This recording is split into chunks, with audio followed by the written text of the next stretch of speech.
Sommes-nous à la fin du monde? Alors ça peut paraître une question générale, vous voyez, savoir si tout fiche le camp, si c'est la catastrophe finale bientôt annoncée. Je ne voudrais pas le regarder comme ça. La question de la fin, c'est la question du terme. Et au fond, où est-ce qu'on en est par rapport au terme? C'est une question qu'on a quotidiennement, surtout à partir de 30 ans.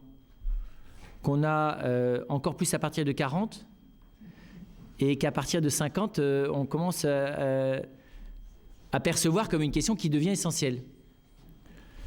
Et puis d'ailleurs, on s'aperçoit que précisément, c'est parce que cette question ne se posait pas quand on en avait 20, qu'on a vécu 20 ans comme on a vécu 20 ans. À la fois avec ce que ça a de merveilleux, et puis avec ce que ça a de naïf, et d'à côté de la plaque, quoi. Alors on peut avoir la nostalgie de vivre toute sa vie comme quand on avait 20 ans, dans l'ignorance de cette question. Et évidemment, ça prouve qu'on a du mal à mûrir ou qu'on mûrit que par force. Ou bien on peut s'apercevoir qu'il fallait du temps pour la préparer, cette question. Mais en fait, la question de savoir quand le terme, quel terme, elle se pose d'abord de manière personnelle. Évidemment, la question de la fin du monde, elle est d'abord la question de la fin pour nous. Et on va voir que c'est comme ça qu'elle a un sens. D'ailleurs, j'allais dire, il faut quand même pas être très intelligent. Faut faire de l'histoire de la philosophie, vous voyez, pour la maternelle et élémentaire, pour s'apercevoir que dans toutes les religions, la question du terme collectif, elle est évidemment liée à la question du terme personnel, et que l'homme a toujours réfléchi sur le terme, la fin du cosmos, la fin de la civilisation dans laquelle il était, la fin tragique, ou au contraire la fin heureuse de la vie de telle ou telle personne, à la lumière de sa propre vie à lui. Et c'est intéressant de voir que cette question du terme, en fait, elle a énormément d'importance. Elle a même de l'importance avant 30 ans, parce qu'au fond, c'est quel est le sens de mes actes. Je vais vers quoi? C'est assez simple, hein. Si c'est pas le terme, j'allais presque dire, de la vie, c'est le terme de la journée, c'est le terme de la semaine. Enfin, vous voyez, je veux dire, l'échéance, elle apparaît très vite. D'ailleurs, c'est une des sorties de l'enfance que de gérer l'échéance. Que de s'apercevoir que on n'a pas le temps toujours. Hein, et que, d'ailleurs, l'intégration du temps dans la vie d'un enfant, c'est l'intégration de termes, c'est-à-dire de rupture, de passage à autre chose, avec ce que ça a de passionnant, avec ce que ça a d'inquiétant. Et donc, j'allais dire, le terme, c'est au fond une question qui est quotidienne dans le devenir, tout simplement, de la personne humaine. Hein. L'animal ne se pose pas la question du terme, parce que l'animal, il n'a pas conscience de son devenir. Mais quand ça va s'arrêter, c'est une question qui est tôt. Hein. Alors, quand on était petit, c'était la question de nos parents quand on pleurait. Quand est-ce que ça va s'arrêter? Je pense que c'était aussi rapidement la question inconsciente de l'enfant. C'est-à-dire que quand est-ce qu'ils vont venir, quoi. C'est aussi quand est-ce que ça va s'arrêter. Oui, j'allais dire, dans nos actions, alors c'est quand on descend, vous allez me dire, c'est pas très fort dans la conscience, oui, mais c'est très très présent tout au fond de la conscience. C'est que il y a l'action humaine dans ce qu'elle a de jaillissante, dans ce qu'elle a et c'est celle-là qui nous marque, parce qu'évidemment, on est congénitalement centré sur soi et qu'on met du temps avant de se décentrer de soi. Donc, comment ça se passe les choses à partir de nous, vous voyez, comme un jaillissement, ça, on en a une conscience forte, depuis qu'on est tout petit.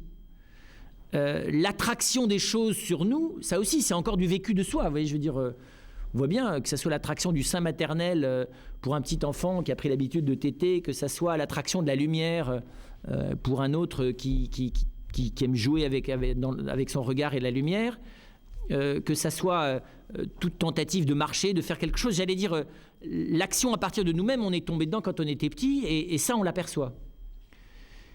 Et puis, encore une fois, même si ça prend du temps, on prend conscience de quelque chose qui a déjà, depuis le début, eu énormément d'importance. C'est, je vous dis, où ça s'arrête, jusqu'où ça peut aller, qu'est-ce qu'il y a derrière quand c'est fini. Regardez un enfant, il est inquiet sur ce qui dépasse le champ de son regard. La preuve d'ailleurs, c'est que si sa mère sort du champ du regard, il est inquiet, parce que pour lui, de l'autre côté de l'horizon visible, il n'y a rien. Enfin, vous voyez, et au début, on le sait bien, l'horizon visible de l'enfant, il s'arrête très proche. Et l'inquiétude, elle est liée à ce qu'il y a derrière le proche, vous voyez, à ce qui est au-delà du terme du champ visuel. Donc c'est une question, j'allais presque dire, physique, c'est une question spatiale, c'est une question temporelle, qui est en fait très, très, très ancienne en nous. Et quand tout d'un coup on commence à s'apercevoir que la vie, elle a un terme, qui normalement s'appelle la mort, c'est toutes ces formes de termes qui viennent en nous. Vous voyez, est-ce que la vie, la vie, c'est un terme, la mort, c'est un terme comme ce qui dépasse le champ de ma vision? Est-ce que la vie, c'est un terme comme le terme de la route quand elle est effondrée? Vous voyez, est-ce que le terme de la vie, c'est simplement la fin de quelque chose et le commencement d'autre chose? Ça, c'est toutes ces métaphores-là qu'on a dedans. Ou plus exactement, on est très marqué par ce qu'en disent les autres. Et les civilisations et les sociétés n'ont pas du tout le même regard sur la fin. Les Grecs, avant Platon, ont un regard sur le terme qui est un regard, qui est un terme définitif. Contrairement à ce qu'on pense, la pré-philosophie grecque n'est pas du tout pour l'immortalité de l'âme. Achille et Patrocle n'envisagent absolument pas l'éternité de l'âme. Pour eux, c'est la belle mort qui importe. Donc, c'est très beau d'ailleurs. L'important, c'est la beauté du terme. Pas très commun, ça, comme manière de faire. Et aujourd'hui, on n'est pas franchement là-dedans. Et pour nous, on est dans le raccourcissement de la pénibilité du terme pour tout le monde. D'ailleurs, on encourage la personne qui est l'objet de la pénibilité pour les autres, parce que c'est lui qui est en train de mourir, de se dépêcher, parce que ça fait long. Ça fait pénible, ça fait culpabilisant, et donc il est prié. Et d'ailleurs, l'avantage, c'est qu'au bout d'un instant, il se prie tout seul lui-même, d'ailleurs, parce qu'il sent d'avance qu'il va embêter tout le monde. Et donc, il dit, effectivement, aidez-moi à être le moins gênant possible. Voilà. Alors, il y a deux manières de le faire, d'ailleurs, c'est d'abréger les choses ou au contraire de s'apercevoir qu'il y a un bénéfice à leur présence jusqu'au bout. Mais bon, ça, c'est une autre question. Mais vous voyez, c'est pour vous dire que qu'est-ce qu'on fait du bout, quoi? Ça se gère comment? Est-ce qu'il fallait le gérer depuis le début, le terme? Parce que quand on commence à approcher de la fin, on se dit peut-être que j'ai raté le départ. Parce qu'au fond, est-ce que le terme, je le choisis pas, je le subis? C'est des autres que ça dépend. Parce que vous avez des morts calmes, vous avez des morts violentes, vous avez des morts douloureuses, vous avez des morts paisibles, vous avez toute forme de mort, donc vous avez toute forme de terme. Et à la fois, le terme, il est commun, parce qu'une fois qu'on est mort, on est classiquement mort, génériquement mort, comme tout le monde est mort, quoi. D'ailleurs, ça surprend personne de dire qu'à la fin, on va être mort. Et en même temps, ça touche, et ça, d'ailleurs, cette brutalité commune, c'est que c'est pas très original. À la limite, se marier, avoir des enfants, ça peut être original. Mourir, jamais. Être né, c'est original, à la limite. Mais mourir, non. C'est la seule chose tout à fait commune dans le monde des vivants. Et donc, j'allais dire, vous voyez, sur la collectivité, sur ma famille, mes relations, mon travail, mais aussi ceux qui vont vivre après moi, mes enfants, mes petits-enfants, ma patrie. Tout ça, est-ce que ça va s'arrêter? Est-ce que ça va durer? C'est une question que je me pose à la lumière de mon propre terme. Et bizarrement d'ailleurs, comment dire ça? La plupart des religions émettent des hypothèses sur le sens qu'a ce terme. C'est une punition, c'est une fatalité, c'est naturel, c'est un bénéfice. Chacun d'ailleurs avec son commentaire différent. Donc il n'y a aucune réalité qui donne autant de lieu à une diversité de commentaires et d'opinions que le terme de la vie qui s'appelle la mort.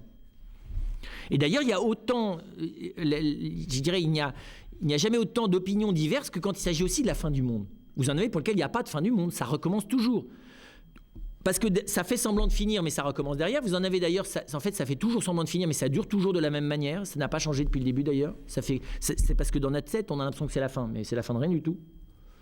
C'est uniquement une maladie, vous voyez, humaine d'envisager la fin. Peut-être une pathologie d'avoir peur du terme. Peut-être que si on est définitivement libéré de la notion du devenir, c'est la grande ascèse indienne de ce qu'on appelle l'Advaita, c'est de dire au fond, voilà, si j'arrive à dépasser complètement le conditionnement psychique dans lequel je suis, il n'y a plus de terme. Sauf plutôt vers la fin d'ailleurs, mais bon. Quand vous rencontrez, c'est très étonnant, c'est très beau de voir, enfin très beau, c'est très intéressant de voir dans la vie des grands ascètes et des grands mystiques indiens, le fait que la fin de leur vie a jamais été facile. C'est très bizarre ça. Ces hommes dont l'essentiel a été de se situer au-delà du terme. Et puis, j'allais presque dire, de cette question du terme dépend beaucoup le sens aussi de la vie tout court. Vous voyez, le sens fonder une famille, est-ce que ça a un intérêt puisque tout le monde va finir par mourir? Ça sert à quoi? Se marier, puisque de toute façon chacun des deux va devoir mourir. Entreprendre de construire des choses, puisque tout va finir par s'effondrer. Ou tout va finir par s'user. Vous voyez, c'est pas comment dire ça, ça a l'air bête, mais comment ça va finir, ça conditionne énormément comment j'entreprends, quoi. Si on vous dit de toute façon, c'est pas nécessaire que tu commences parce que c'est déjà réglé, quoi. Ben vous commencez pas. C'est comme si on avait toujours besoin d'imaginer qu'il n'allait pas avoir de terme pour pouvoir commencer. C'est vrai d'ailleurs, hein, quand on crée, on n'envisage pas c'est pour ça qu'on crée, parce que si vous êtes déjà en train de devancer, vous voyez, vous ne créez pas beaucoup, quoi. Et donc j'allais dire le sens du devenir, le sens de nos actes humains. J'allais même dire le sens de chaque acte humain. Et pas simplement compréhensible à la lumière de l'intention qu'on y met, mais à la lumière de la durée, de la pérennité, du sens durable. Vous voyez, aujourd'hui on parle beaucoup du développement durable. C'est quoi le développement durable de ma vie? C'est quoi le sens dans la durée de ma vie? Et évidemment, une des grandes questions qu'on trouve d'ailleurs dans toutes les sagesses, c'est que cette espèce de phase de la jeunesse dans laquelle je n'ai pas conscience que le terme a déjà de l'importance, et donc je rêve que les choses ne vont jamais finir, est considérée quand même comme une immaturité touchante.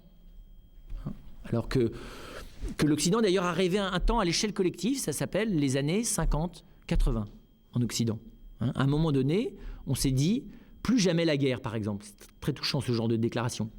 Toujours l'amour, tous gentils, beaux, sympathiques et réconciliés ensemble. Enfin, vous voyez, voilà. Plus jamais la haine, plus jamais ce genre de déclarations touchantes, malheureusement, qui se sont vérifiées à la fin du XXe siècle, utopiques. Mais vous voyez bien que, et j'allais dire le temps dans lequel on est d'ailleurs, est un temps qui est définitivement déçu de toutes les tentatives qui ont été celles de l'humanité, mais dont l'Occident est la dernière phase. Toutes ces tentatives, au fond, de transgresser cette espèce de cycle dont les orientaux d'ailleurs nous parlent depuis longtemps, qui fait que t'as beau faire tout ce que tu veux, à la fin ça finit toujours par s'effondrer, quoi. Ça finit toujours par dépérir, hein. Ça finit toujours en poussière, quoi. Et c'est très intéressant d'ailleurs de voir que, vous en doutez bien, ces ressources à l'éternité, à l'espérance, à pulvériser la mort, à transgresser les limites de la fin, ça fait partie d'une espèce de dérivé du christianisme, ça. C'est une espèce de dérivé de l'expérience chrétienne, de l'espérance chrétienne. Et donc on a, comment vous dire ça, que faire avec la fin? Parce que la fin peut nous inquiéter, mais la fin peut nous rassurer aussi. Parce que c'est très frappant, les gens quand ils commencent à avoir 95 ans, 98 ans, ils trouvent que ça serait terrible si ça finissait pas. Ça commence à durer la fin. Hein? Et encore une fois, il y a des moments où on la craint, la fin, puis il y a des moments où on l'espère, la fin. D'ailleurs, il y a des activités aussi où on l'espère. Quand vous attendez dans la salle du dentiste, d'attente, vous espérez que ça va finir. L'attente, on espère qu'elle va finir. Donc vous voyez, je dirais, le terme est aussi synonyme de délivrance. Un enfant qui est à terme, c'est qu'il va naître. Et il est temps qu'il naisse, d'ailleurs. Et donc, comment dire ça, j'allais dire cette inquiétude, parce que c'est de l'inquiétude, puisque la fin, pour faire court, c'est ce dont par rapport à quoi je ne sais pas ce qu'il y a derrière. Vous voyez, c'est ce dont j'ignore la suite. C'est quand même ça le terme. Pour dire d'ailleurs qu'il y a un terme chaque fois qu'effectivement quelque chose s'achève, et là où cette chose s'est achevée, je ne sais pas ce qui va commencer. Alors je vous dis, c'est quotidiennement, hein. C'est passer d'une activité à l'autre, c'est passer d'une rencontre à l'autre, c'est passer d'une journée à l'autre, c'est passer d'une phase de la vie à l'autre, hein. C'est chaque fois que quelque chose se termine. Et donc cette inquiétude, elle est une inquiétude qui se reporte sur la question de la fin du monde, du terme. Et cette inquiétude, qu'est-ce qu'elle engendre? Elle engendre dans nos vies une vigilance. Parce qu'on guette quand même le terme, non? Aussi bien de quand est-ce que le dentiste va finir, vous voyez, avec le patient précédent, de quand est-ce que l'enfant va naître. Vous voyez, on apprécie quand même, vous voyez, on est dans l'appréciation de quand ça va finir quand même. Aussi bien pour les choses bonnes, vous savez, on dit il n'y a plus que 10 minutes, le train va partir. Voilà. Alors vous avez des gens qui n'en finissent plus de dire au revoir, mais à un moment donné, fatalement, le train part. Et donc, la gestion du terme et de la fin a des conséquences considérables sur le sens de mes actions, mais aussi sur l'anticipation. Et vous savez bien qu'il y a des gens qui passent leur temps à ne vivre l'action que dans la prévision de son terme. C'est sinistre, ça.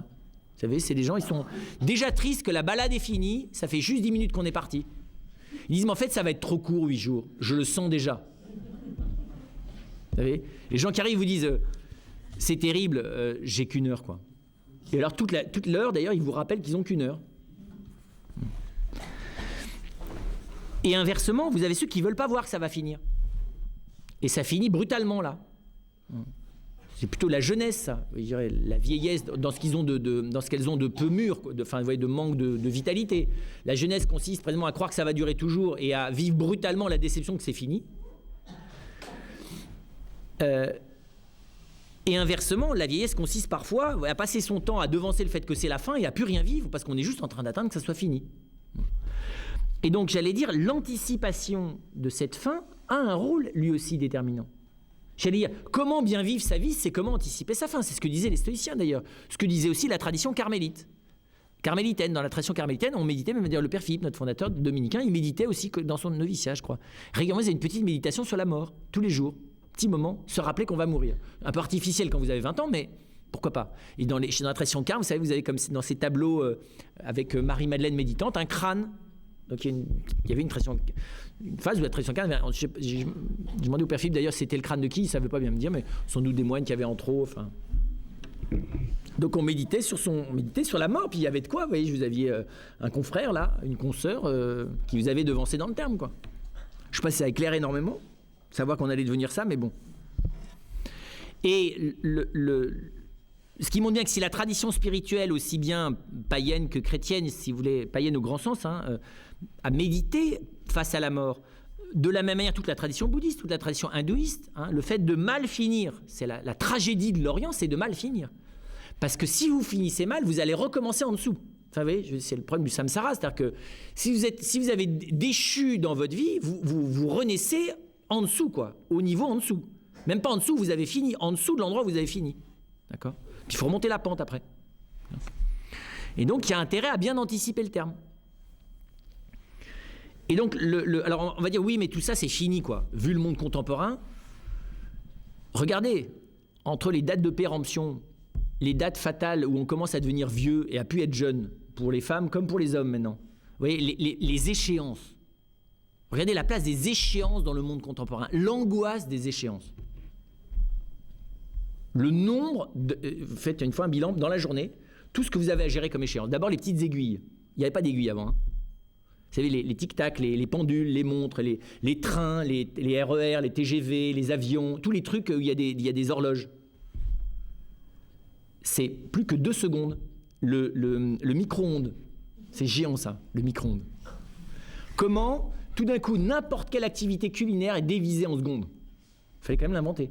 Jusque-là, si vous voulez, à part les œufs à la coque, si j'ai bon souvenir, à part les œufs à la coque, les choses, c'était à quoi ? 4-5 minutes près, non ? Si j'ai bon souvenir. 4-5 minutes près, et surtout à l'œil, quoi. Là, c'est à la minute, vous pouvez même mettre des secondes. C'est très significatif, je dis, mais on est dans un monde qui est malade de l'échéance, et qui est d'ailleurs très angoissé d'avoir tout le temps à gérer le temps par l'échéance du chiffre. On a inventé d'ailleurs des milliards d'échéances qu'on n'avait pas.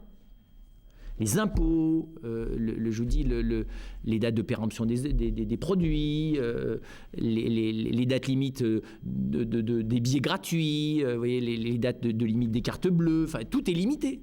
Les visas, les passeports, les cartes d'identité, les permis de séjour, enfin tout est nombré. Le temps du traitement, le nombre de, vous voyez, combien de jours il faut prendre les pilules, les médicaments, les potions, tout est calculé. Et donc, j'allais dire, on passe son temps, en fait, c'est une manière matérialiste de gérer l'angoisse du terme, c'est pas autre chose. Parce que si vous vous projetez dans la gestion du terme à court terme, pour des choses complètement ridicules qui n'en valent pas du tout la peine, c'est bien qu'il y a quelque part une angoisse de la maîtrise des choses. Je ne sais pas comment ça s'appelle sinon.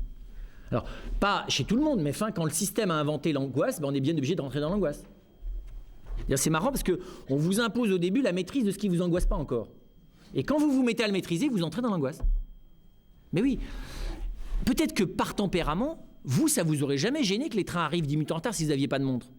Il y a des gens, ils auraient très bien vécu sans montre. D'accord ? Mais on leur a donné une montre. Et on leur a dit, ici, la règle du jeu, c'est l'angoisse que ça soit à l'heure. Eh bien, on s'y met. Vous riez, mais regardez le nombre de choses en 100 ans dans lesquelles on est rentré dans l'angoisse de la mesure du temps qui vous distancie du terme.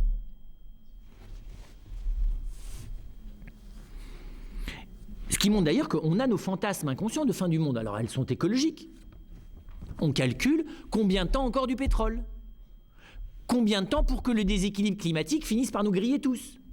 Enfin, je veux dire, on a nos apocalypses. C'est des apocalypses scientifico-numériques, c'est tout. Alors, elles sont soi-disant un peu plus sérieuses que celles, vous voyez, des apocalypses d'Ézéchiel ou de celles de Saint Jean. À tout valoir, est-ce qu'elles sont beaucoup plus signifiantes profondément? Je ne suis pas sûr. Donc vous en avez qui vous disent mais non. Et puis en plus, ils vous disent c'est à 100 ans près. Entre ceux qui vous disent avec tous les facteurs accumulés, dans 30 ans on est grillé, quoi. Et ceux qui vous disent non, vous inquiétez pas. 4-5 siècles, quoi. 1000 ans. Et vous dites bon, basta, 1000 ans. Ça touche pas mes enfants, ni mes petits-enfants, ni les petits-enfants de mes petits-enfants, les petits-petits-petits-petits-enfants de mes petits-petits-enfants. Ils auront le temps de se débrouiller d'ici là, non?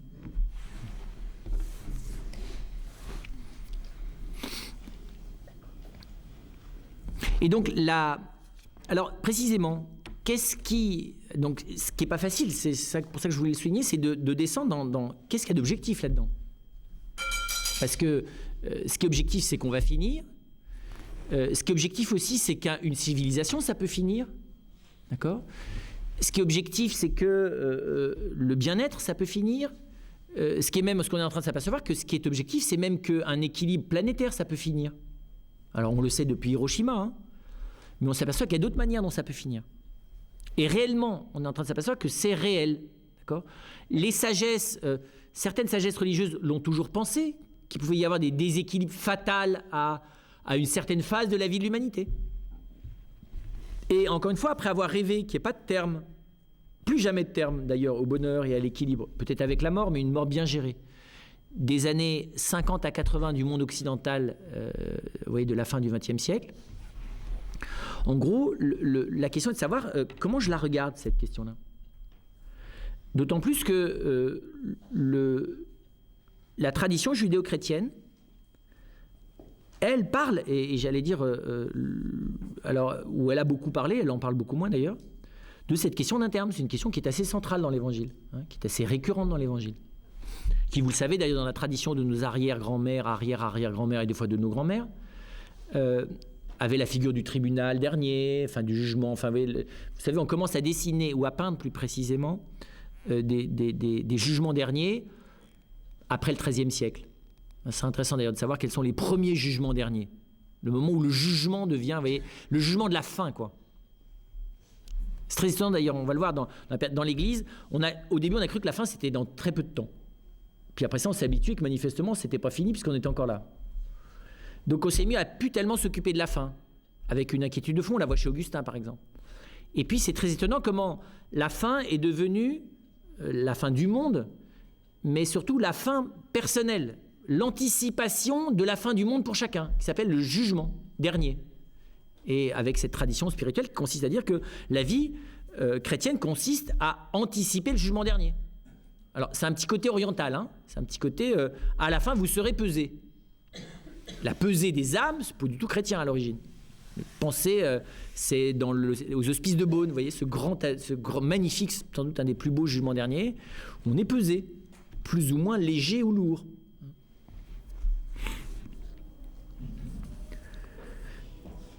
Et donc, cette notion je ne sais pas comment vous dire ça, de terme, elle est liée à la notion de savoir ce que valent les choses aussi.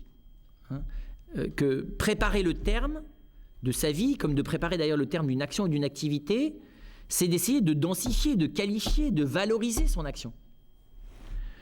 Et donc évidemment, la question est de savoir combien de temps il nous reste pour le faire. Quels moyens on a dans le temps qui nous reste pour faire bien les choses. Et c'est clair que c'est très étonnant qu'on peut lire le monde contemporain de deux manières. On peut le lire sous la forme qui est plutôt celle d'ailleurs des plus de 40 ans, qui est on est dans un monde dans lequel on a plutôt accéléré le nombre de choses sympathiques qu'on a décidé de faire. Ça, c'est la vision de tous les plus de 40 ans, qui disent oui, le monde s'accélère parce qu'on a plus de moyens de faire du bien. Et donc, comme on a plus de moyens de produire de la richesse, eh ben, on en produit plus. Comme on a plus de moyens de diffuser les biens matériels, eh ben, on en fait plus. Donc, si vous voulez, on accélère par bienveillance. D'accord ? Avec le projet, et donc on n'est pas pressé parce qu'il y aurait la panique. On est pressé juste parce qu'on est pressé de faire beaucoup. Ça, c'était vrai psychologiquement jusqu'aux années 70, 80, 90, ça commençait à se gâter, parce qu'on s'est mis à être pressé en se disant c'est bizarre quand même, on est vraiment pressé quoi. Donc si vraiment c'était juste pour faire le bien, on se mettrait peut-être pas la pression autant que ça. Ou alors vraiment, on est vraiment des gens généreux qui sont prêts à beaucoup souffrir pour le bien de l'humanité, ce qui n'était pas vrai d'ailleurs. Et aujourd'hui, on est tous parfaitement sous pression, comme si tout était urgent, sans très bien savoir pourquoi. C'est vrai. Je sais pas, prenez votre vie des 6 derniers mois. Regardez les endroits où vous êtes dans l'urgence. D'accord ? Après ça, vous montez de 1000 mètres et vous dites « Pourquoi je suis dans l'urgence là ? Pourquoi c'est si pressé ?» Vous voyez ? Et là-dessus, c'est intéressant parce que la jeune génération, elle n'avait pas vu que c'était cool d'être pressé. Et la jeune génération, elle sent tout simplement qu'on est effectivement dans la panique collective. Même la planète est en train de s'y mettre. D'accord ? Et donc c'est très bizarre, c'est ce qu'on appelle un phénomène d'accélération. C'est-à-dire que ça fait partie des choses que je dois regarder. C'est-à-dire qu'aujourd'hui, j'allais presque dire, la vie des personnes et la vie de l'humanité s'accélère. Alors on peut dire elle s'accélère subjectivement. Non, elle s'accélère objectivement. Alors est-ce que nous le subissons par un effet d'illusion ? C'est une grande question ça. Est-ce que nous le subissons par effet d'illusion ? Et du coup c'est catastrophique, il faut arrêter. Est-ce que ça a vraiment un sens ? C'est une question essentielle, hein. C'était avec les frères à Saint-Jodard, on a regardé un petit bout du débat d'hier. Question centrale. Il faut accélérer. De toute façon, il faut accélérer. On n'a pas le choix. C'est la question sur laquelle il n'y a pas à débattre. La question de savoir comment. Alors là, oui. Et d'ailleurs, le souci de tout le monde, c'est les deux postulats, c'est il n'est pas question d'envisager qu'on n'accélère pas. Ce qui est intéressant, c'est devenu un dogme. Et deuxièmement, c'est clair qu'il faut préserver les hommes de la violence de l'accélération. Tout le monde est d'accord là-dessus. C'est bizarre, hein ? Par contre, on n'est pas d'accord sur les manières dont il faut se préserver les hommes, c'est-à-dire, ou les personnes humaines. Enfin, vous voyez, chacun a son programme, qui d'ailleurs ne se réalisera pas, et donc finalement, on fera ce qu'on peut. Mais ce qui ne bougera pas, c'est qu'on s'accélère, que la vie des individus s'accélère, et que ça entame les personnes humaines de s'accélérer. Et ça, c'est en train de devenir un événement économique, social, culturel, spirituel majeur. Si vous regardez nos vies, hein, y compris quand on est religieux, sauf peut-être quand on est à la Grande Chartreuse, et encore, parce que dès que vous avez un électron d'une trentaine d'années qui vient faire, un temps de postulat à la Grande Chartreuse, il injecte de l'accélération dans la Chartreuse, c'est clair ça. Non mais je rigole pas. Hein. Parce que nous on les voit, les frères là qui arrivent, là je vous dis, ils sont accélérés tout seuls dans la tête. Hein. Ils nous accélèrent nous. On s'y met d'ailleurs. Enfin on essaie d'opposer de la résistance, hein. On faut trouver un juste milieu. Mais... Et donc ça pour moi c'est une vraie question. Parce que quand on s'accélère, c'est qu'on va aboutir à quelque chose. Non ?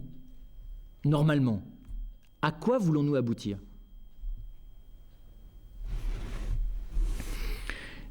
Et je pense que c'est la grande question que nous pose la jeune génération. La jeune génération, elle est rentrée dans l'accélération. Et elle se dit, c'est quoi le sens là ? On va vers quoi avec ça ? Vous voyez le décalage ? Nous, on allait vers un monde meilleur, plutôt le paradis. Vous voyez, c'était pas du tout la fin du monde. Hein.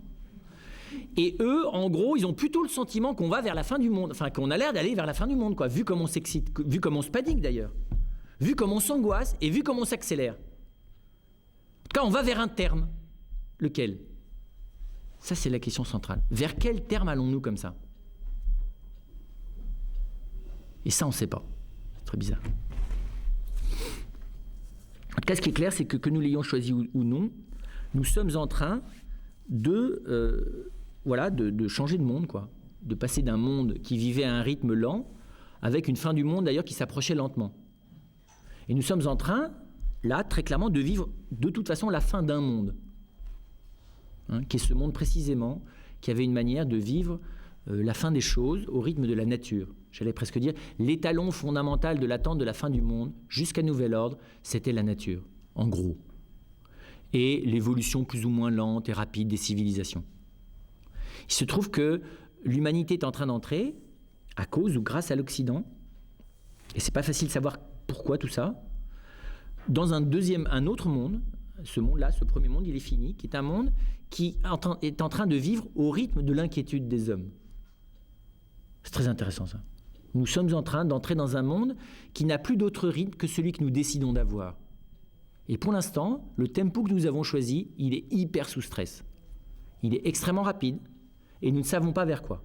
Ça, c'est un fait. N'importe quel jeune de moins de 30 ans vous dira que c'est clair, ça. Même, alors, quand on a plus de 40, on peut se raconter des histoires, essayer de faire du zen, du yoga, tout ce que vous voudrez, d'aller régulièrement au désert ou sur des plages à l'autre bout du monde. On a beau faire tout ce qu'on veut, quand on revient, on s'aperçoit que la vitesse, elle a légèrement accru. Et on la reprend d'ailleurs, vous avez remarqué ? On finit par repasser du rythme du lieu solitaire où on s'était retiré, même du monastère, à la vitesse moyenne du TGV qui a augmenté d'ailleurs. Enfin, la pointe de vitesse a augmenté, la moyenne va aussi augmenter. Et je trouve que c'est très intéressant parce que ça veut dire quoi ? Ça veut dire que c'est ça qu'il faut voir. Le rythme du monde est désormais entre nos mains, pour la première fois. Nous ne sommes plus, encore une fois, ponctués, vous voyez ce que je veux dire ? Et donc, c'est nos désirs personnels et collectifs qui vont faire le rythme auquel nous vivons. Et je trouve que c'est la première grande expérience qui fait que, on va voir, l'Évangile jette une lumière très très forte là-dessus. Mais très clairement, pour la première fois dans l'histoire des hommes, le destin de l'humanité, et d'ailleurs celle de la planète aussi, est directement dans ses mains. C'est jamais été comme ça. Comprenez, les empereurs se sont crus des dieux. Bon, ils ont modifié quoi ? Même les pires, Néron, Caligula, ils ont tué quelques vous voyez, même quelques tsars russes. Enfin, les pires tyrans et les pires bienfaiteurs de l'humanité ont changé la destinée locale de quelques dizaines de milliers de personnes. Tout cassé. Le tout recouvert par la nuit des temps très rapidement. Et aujourd'hui, encore une fois, ça c'est un fait tout simplement humain, mais qui me semble un fait capital pour envisager cette question du terme. Je ne sais pas comment vous dire ça, c'est nous qui allons décider le terme. Il est entre nos mains. Alors vous allez me dire, oui, mais on y va aveuglément et personne n'a rien décidé. Possible, mais en tout cas, on y va ensemble là-dedans. Donc la question, vous voyez, elle est on fait quoi avec ça ? Voilà, ça c'est une question. Alors, que je sois chrétien ou non, d'ailleurs, j'y suis. Vous voyez, on pouvait encore rêver, la Corée du Nord d'ailleurs rêvait encore, il y a 10 ans, d'être en dehors du truc là. Mais plus personne maintenant. Le Cachemire vient d'y rentrer, le Népal aussi, le Tibet par les Chinois, vous n'avez plus personne. Hein. Vous savez, les fonds des Indiens dans les fonds de l'Amazonie, si vous avez la Nouvelle-Irlande, la Nouvelle-Bretagne là-bas, quelques îles complètement perdues qu'on protège comme un parc d'animaux sauvages, mais en dehors de ça. Et même ça d'ailleurs. Parce que la venue de n'importe quel blanc là-dedans accélère les choses. Parce qu'un blanc, rien que sa venue, apporte des milliers d'informations nouvelles, vous voyez, qui vont tout chambouler. Rien que le fait qu'il soit là. Même s'il n'ouvre pas la bouche. C'est vrai, se demander pourquoi quelqu'un vient vous regarder. C'est une question qui a de quoi troubler définitivement toute la sagesse religieuse d'un peuple. Pourquoi y a-t-il un observateur ? Civilisation primitive, il n'y a pas d'observateur, il n'y a que des acteurs.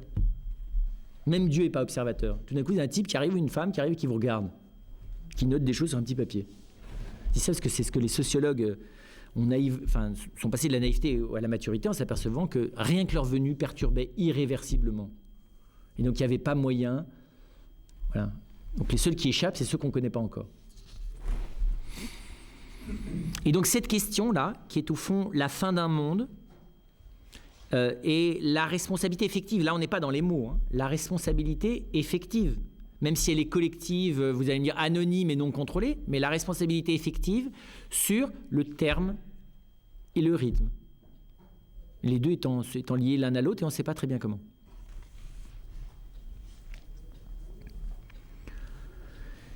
Cette question, quand on lit l'Évangile, cette question angoissée, cette question dont un des signes les plus forts, c'est le suicide.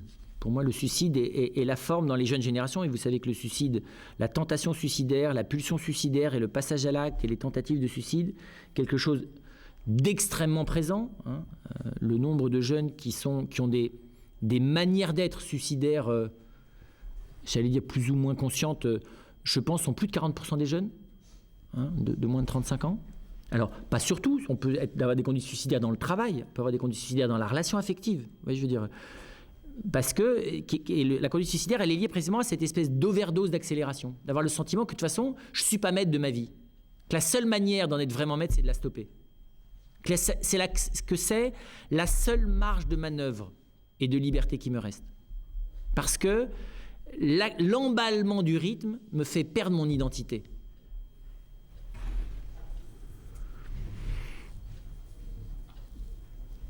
Et donc cette question, hein, qui est pas que d'ailleurs que du suicide des jeunes, c'est pas que des jeunes, hein, mais est une question qui est le signe, ça, de la fin, enfin, d'une question qui est posée à l'humanité.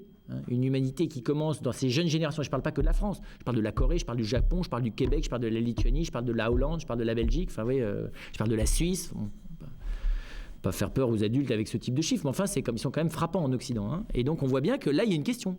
Ce n'est pas normalement l'âge de la jeunesse pour se suicider.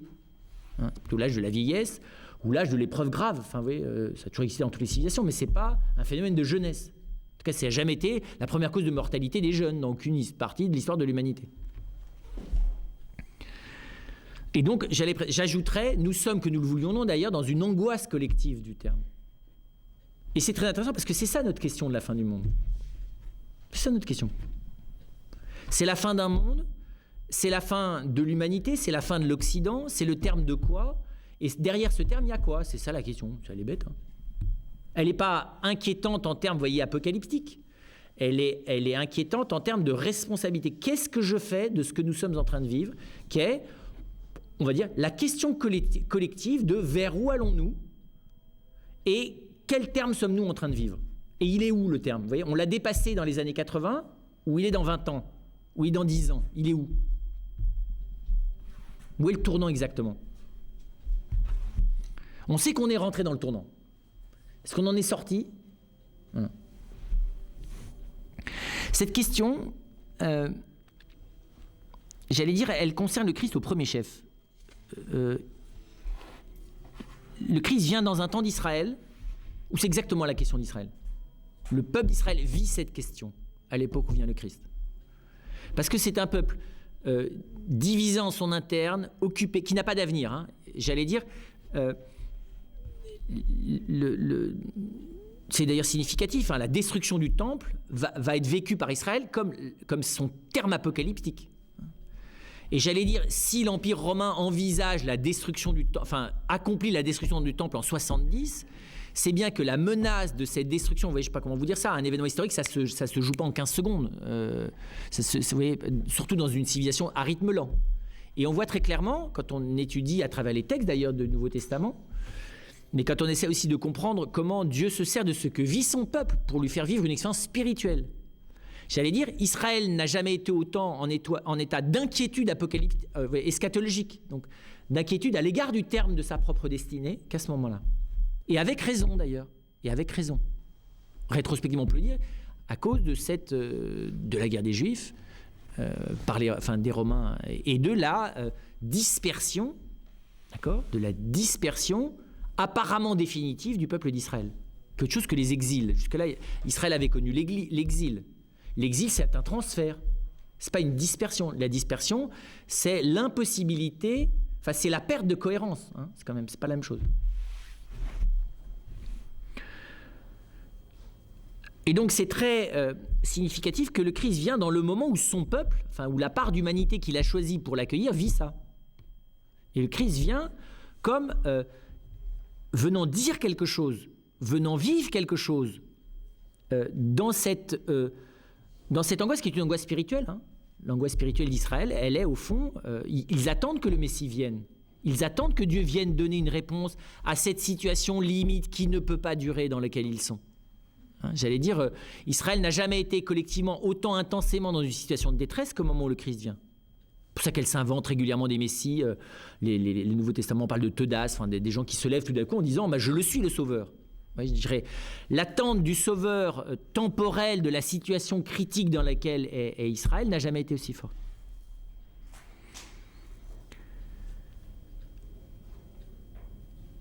Et ce qui est très impressionnant, c'est que, d'abord, le Christ ne fait rien pendant 30 ans. Très impressionnant. Il n'a aucune action politique pendant 30 ans. J'allais dire, il ne pèse en strictement rien sur le cours de l'histoire pendant 30 ans. C'est impressionnant d'ailleurs quand on a la foi. Savoir que Dieu a passé 30 ans sans infléchir l'histoire. D'un millimètre. Nazareth n'a pas bougé d'un millimètre entre l'an 0 et l'an 30. Puisque quand tout d'un coup Jésus m'a parlé, ils se disent qui c'est ce type, pour qui se prend, on sait très bien qui il est, et ils veulent le jeter par-dessus la falaise parce qu'il commence à dire des choses impossibles. j'allais dire plus normalisé, enfin, vous voyez, plus dans la normalité, c'est pas possible. Et c'est pas une normalité glorieuse en plus, Nazareth. Hein. Vous voyez, c'est Argenton-sur-Creuse. Enfin, j'ai rien contre Argenton-sur-Creuse, mais c'est Mulhouse. Oui. Non, Mulhouse, c'est à la frontière, c'est plutôt.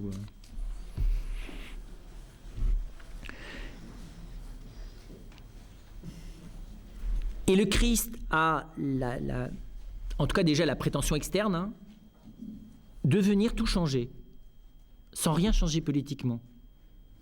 Le Christ vient annoncer une bonne nouvelle définitive, la venue du royaume. Précisément, c'est-à-dire, pour un juif, la venue du temps dernier, la venue de ce que l'on attend depuis toujours, la venue de ce qui est le lieu de rétablissement définitif de l'harmonie entre Dieu et son peuple, entre Dieu et l'humanité et entre Dieu et l'univers entier. Et j'allais presque dire, le Christ ne démord pas de cette prétention de donner un sens définitif à toute chose.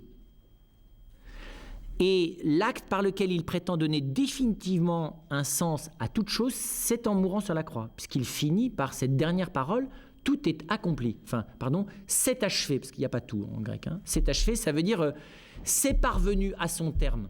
Le terme est atteint. Et donc pour le chrétien, la fin du monde, c'est le vendredi saint.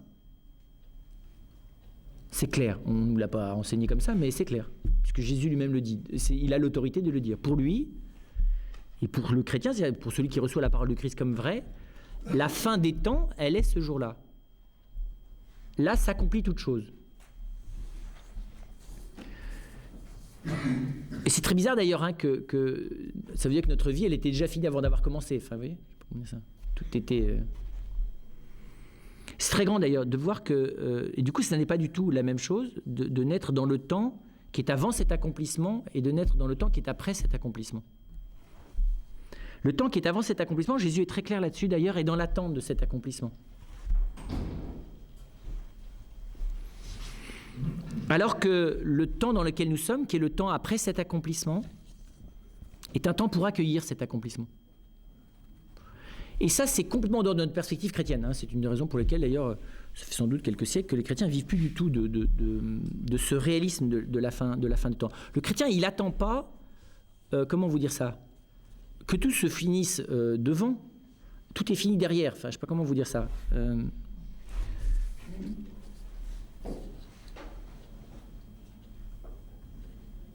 D'ailleurs, on le voit bien, les apôtres ont vraiment cru que il n'y avait qu'un tout petit temps entre ce moment où Jésus donnait sa vie et venait dire tout est fini. En gros, c'est ça. Hein. Jésus dit tout est fini. Et les apôtres pensaient qu'il n'y avait que le temps de l'annoncer rapidement à l'humanité entière, sauf qu'évidemment, ils avaient une vision de l'humanité entière plus réduite que ce qu'elle était vraiment. Mais l'Église primitive se conçoit simplement comme une espèce de traînée de poudre qui va aller très rapidement, en quelques années, jusqu'aux extrémités du monde, dire c'est fini. Enfin, quand vous voyez que la tradition, et historiquement on n'a aucune raison de le dénier, nous dit que saint Thomas est allé débarquer à Madras, vous voyez, en 52 après Jésus-Christ, ce que dit la tradition pour annoncer l'évangile, vous voyez d'où il venait. Hein. Vous voyez ce qu'étaient ces quelques individus que Jésus a choisis. Aller à Madras, c'est vraiment aller à l'extrémité du monde. Prendre le risque d'avoir quitté, vous voyez, Jérusalem, je ne sais pas très bien à quel moment Thomas est parti de là. Enfin, ils sont tous partis d'ailleurs dans toutes les directions. C'est très beau d'ailleurs de voir les traditions de leurs martyrs qui sont en étoile, enfin, vous voyez, en soleil, quoi. Et c'est vrai que cette espèce de ferveur primitive de l'Église, qui est vraiment de dire c'est fini, c'est pour ça d'ailleurs que le baptisé, il n'était même pas envisageable qu'il retombe dans le péché. Vous voyez, il entrait dans la résurrection. Vous voyez, je veux dire, puisque de toute façon l'aube venait. Donc on était juste en train de se réveiller dans le moment où le soleil se levait.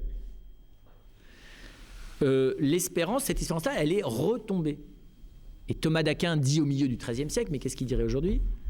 L'espérance s'est refroidie. Thomas d'Aquin a un jugement très dur sur son époque. Il dit période froide. Oui, vous allez à Chartres, oui, vous allez à Sénanque, vous dites période froide. Nous, si vous voulez, c'est la glaciation pure. Hein, nous, c'est le frigo, c'est pas froid.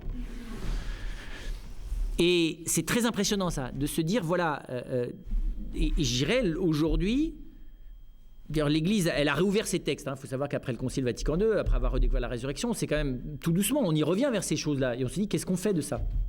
Alors, il y a les commentaires classiques des gens qui vous disent, il est midi moins 5, Jésus revient dans 15 jours. Enfin, vous voyez, je dis bon. Et puis ceux qui vous disent, de toute façon, comme ça fait 2000 ans, entre 2000 ans, et puis comme ça fait quelques milliards d'années qu'il y a la vie sur la Terre, bon, raisonnablement, c'est pour dans quelques milliards d'années, quoi. Ce qui est évidemment aussi stupide dans un cas que dans l'autre. C'est aussi bête que de prédire le temps que va vivre quelqu'un. Pourquoi serions-nous plus intelligents sur le terme du temps de l'humanité que nous le sommes sur la vie d'une personne? Ça tombe sous le sens. Comme si la vie de l'humanité était un phénomène biologique collectif qui échappe à la liberté humaine. Or, présent, ce que je vous disais, nous venons d'entrer dans la période où nous découvrons que la collectivité et la famille qui s'appelle l'humanité a la même liberté. Vous voyez, j'allais dire, et dans la même précarité qu'un seul individu. Et donc, ce qui est très intéressant, c'est de voir, voilà, qu'est-ce que le Christ vient nous dire, qu'est-ce que le Christ vient dire aujourd'hui là-dessus. Il vient nous dire que tout est accompli. Et pourquoi nous ne l'entendons pas? Parce que nous sommes dans la projection par notre culture, par notre éducation, par nos inquiétudes, tout simplement, je dirais, ce qui fait que l'Église l'humanité est une humanité de vieux garçons et de vieilles filles depuis le péché originel, qui se dit, ben non, c'est pas fini, puisque je vais planter des choux, vous voyez, j'ai une carrière à construire, moi j'ai bien l'intention de me marier et d'avoir des enfants, vous voyez. Or, bizarrement, c'est très intéressant d'ailleurs, l'Église a inventé depuis la primitive Église, après les martyrs, elle a inventé la vie religieuse. Les martyrs, c'est ceux qui témoignaient que c'était fini. Que le martyr, c'était le chrétien, c'était le martyr. Le chrétien, c'est celui qui précisément devançait ce terme de l'humanité. Comme si, vous voyez, l'Église entière, elle avait à vivre en contemplant cette fin présente dans certains de ses enfants. De vivre de la présence réelle de ce terme déjà là. Et ce qui est très fort, c'est que l'Église l'a vécu, vous voyez, a vécu la vénération de ces martyrs. Il faut bien se comprendre. Le martyr chrétien n'a rien à voir avec le martyr. Enfin, on a fini par en faire à partir du XVIIe, XVIIIe, ces fameuses périodes absolument terribles. On a fini par faire des saints, des héros. Petite parenthèse. Et notamment des martyrs, des héros. Le martyr n'a rien à voir avec l'héroïcité. Le martyr, c'est la fin du monde présente dans un être. C'est ça le martyr. Le martyr, c'est celui qui revit ce que vit le Christ. En lui, on peut contempler que tout est fini, que l'humanité atteint réellement son terme, pas parce qu'il meurt, mais parce qu'il devient, dans sa manière de mourir, vous voyez, une manifestation vivante du fait que tout est fini. Tout est fini au sens où, comment vous dire ça, je n'ai qu'à recevoir le fait que tout m'est donné. C'est ça, le martyr, c'est celui qui vit déjà que tout lui est donné, puisque même sa mort devient pas un passage vers la vie, même sa mort est vivante. Vous voyez, même le lieu du désespoir est le lieu de la joie. Enfin oui, on a des exemples de martyrs incroyables. Moi, je trouve les plus touchants, c'est le martyr des Japonais morts à Nagasaki, qu'on avait crucifiés et qui remontaient, et on les avait exposés à tout le monde d'ailleurs, et qui remontaient le moral de leur famille, qui venaient les voir crucifiés pour pleurer sur eux en chantant. Vous voyez l'ambiance. Ça arrive d'ailleurs. C'est des fois les mourants qui remontent le moral des autres. Parce qu'évidemment, les autres sont affectés. Et donc c'est très beau, cette espèce et c'est pas de l'héroïcité du tout. Vous lisez le récit du martyr de Saint-Brévin. Il ne s'agit pas d'héroïcité au sens où il ne s'agit pas d'avoir le courage, la force, la vertu, de persévérer jusqu'au bout. Ça, c'est le commentaire d'ailleurs de ceux qui n'ont pas vécu le martyr. C'est le commentaire des autres. Et ce qui est très beau, c'est que l'Église a inventé la vie religieuse dans la même lumière. Et je dirais aujourd'hui, je vais essayer de vous montrer que je pense que ce qu'était le martyr, et qui existe d'ailleurs toujours aujourd'hui, ce que signifie la vie religieuse, est en train de devenir un signe réel pour toute l'Église. Encore une fois, j'ai deux manières de vivre ma vie. Où je la vis en attendant son terme, en le préparant, en essayant de valoriser mes talents, de faire quelque chose de ma vie, quoi. Ce que nous essayons tous les jours, vaille que vaille, de faire. Et ça, c'est bien. Ça, c'est pas l'évangile. C'est bien, pas méchant. Je veux dire, on peut confesser Jésus-Christ, on a la foi. Mais, donc, c'est chrétien, si vous voulez, mais c'est pas l'évangile. L'évangile, c'est d'entendre que le Christ, mourant sur la croix, me dit c'est achevé. C'est-à-dire que tout est là. Et notre vie n'est pas la même si chaque jour, mais c'est pas chaque jour si vous voulez, si tout le temps c'est la fin. Pas c'est le dernier jour, j'en profite. Tout le temps c'est la fin maintenant.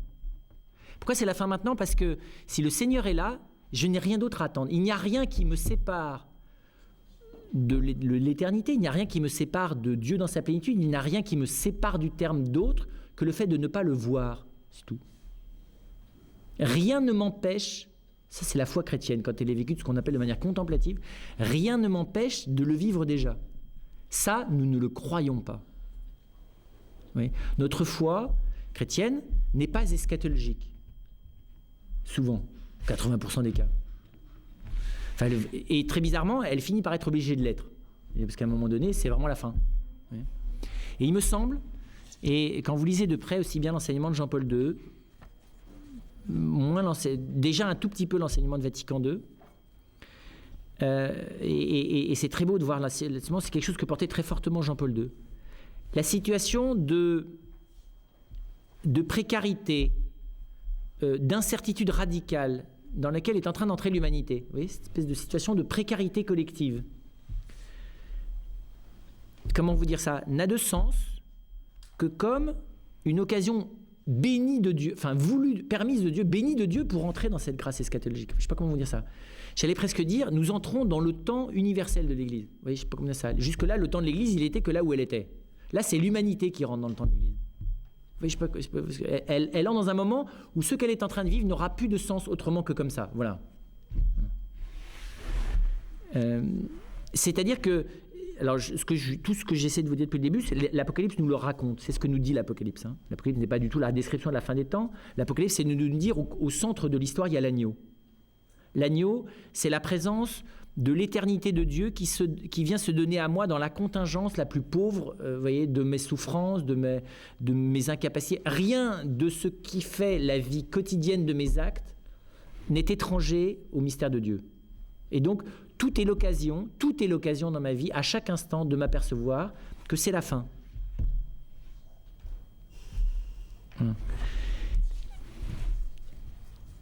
C'est très frappant de voir... Vous voyez, je prends un petit exemple, parce que je pense que c'est un exemple les plus marquants. Nous sommes dans un monde qui a cette particularité de maintenir beaucoup plus longtemps en vie des gens qui, sur le plan psychique, sur le plan physique, sont dans des situations limites.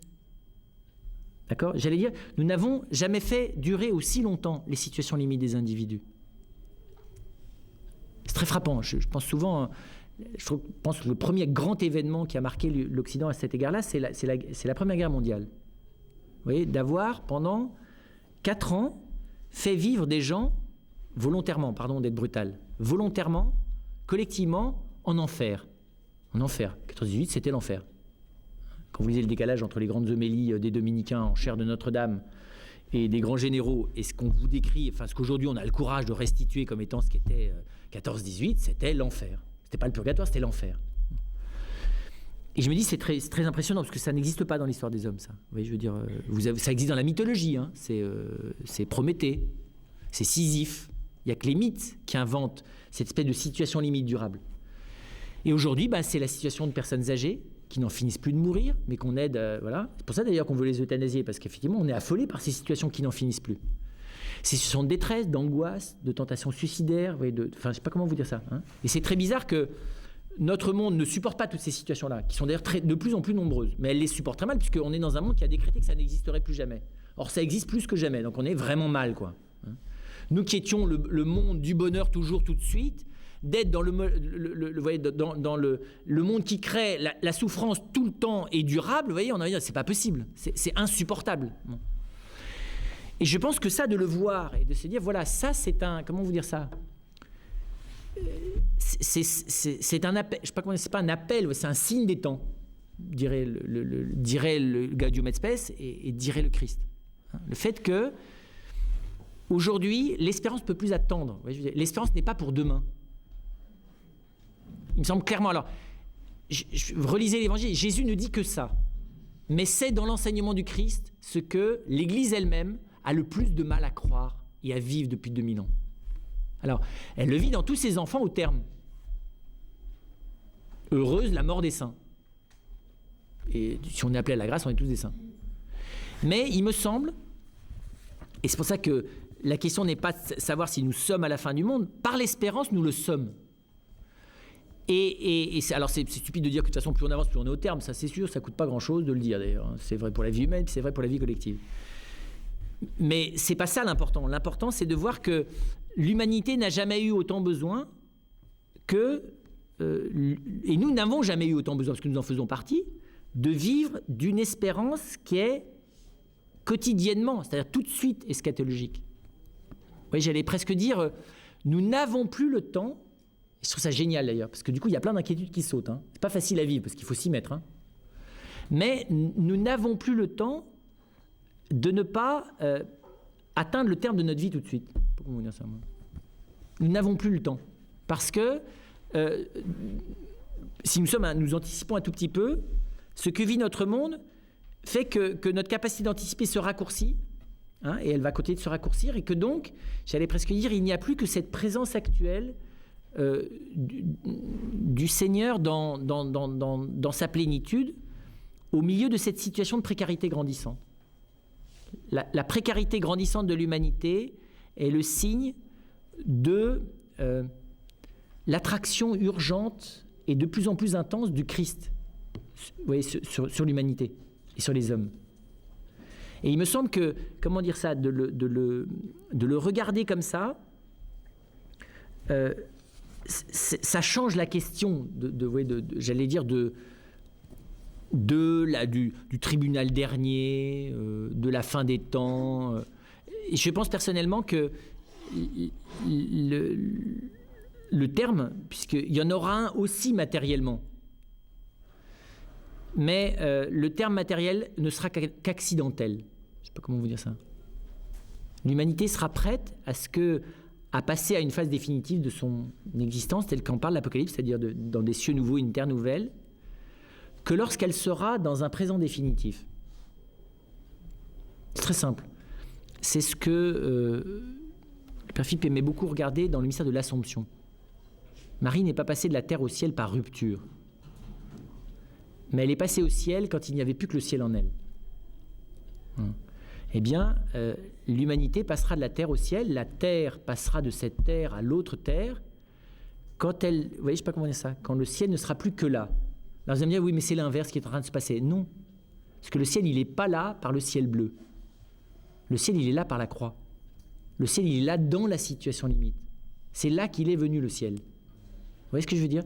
Donc notre réflexe, c'est d'aller chercher le Seigneur là où il n'est pas, d'aller chercher l'espérance là où elle n'est pas, d'attendre le ciel là où il ne viendra jamais, et de regarder le terme à l'envers. Voilà. Le terme, il est là.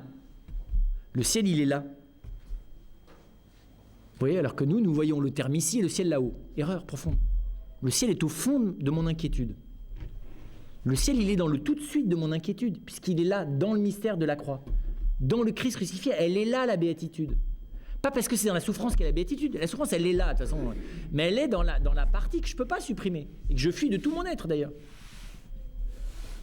Et que c'est la fuite, c'est d'ailleurs ce que disent les bouddhistes à leur manière, mais la solution qu'ils proposent est fausse, c'est passer mon temps à fuir ce fond de souffrance et de pauvreté, d'inquiétude, d'ignorance et d'obscurité qui est en moi, qui cause toutes mes projections inutiles, qui fait que je me construis mes propres déceptions à l'avance.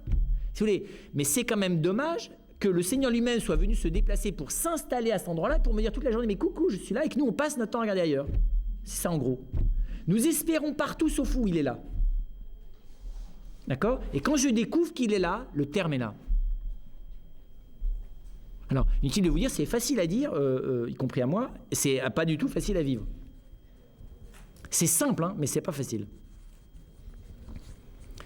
C'est pas facile parce que dès qu'il s'agit, j'y reviens, de l'anticipation, du terme, de comment on est cramponné à nos inquiétudes, à nos projections, à nos compensations, à nos espérances, à nos désirs. C'est la dernière chose qu'on lâche. Et donc il me semble que cette conversion, vous voyez, c'est pas seulement du rapport au temps, c'est pas seulement vivre dans l'instant présent, hein. C'est vraiment une conversion quant à la source de l'action, de mes actes. Où la source de mes actes, c'est moi, ou la source de mes actes, c'est cette présence définitive du Christ. Là, ce qu'il faut regarder, mais là, je n'y vois pas suffisamment clair pour pouvoir vous dire quelque chose,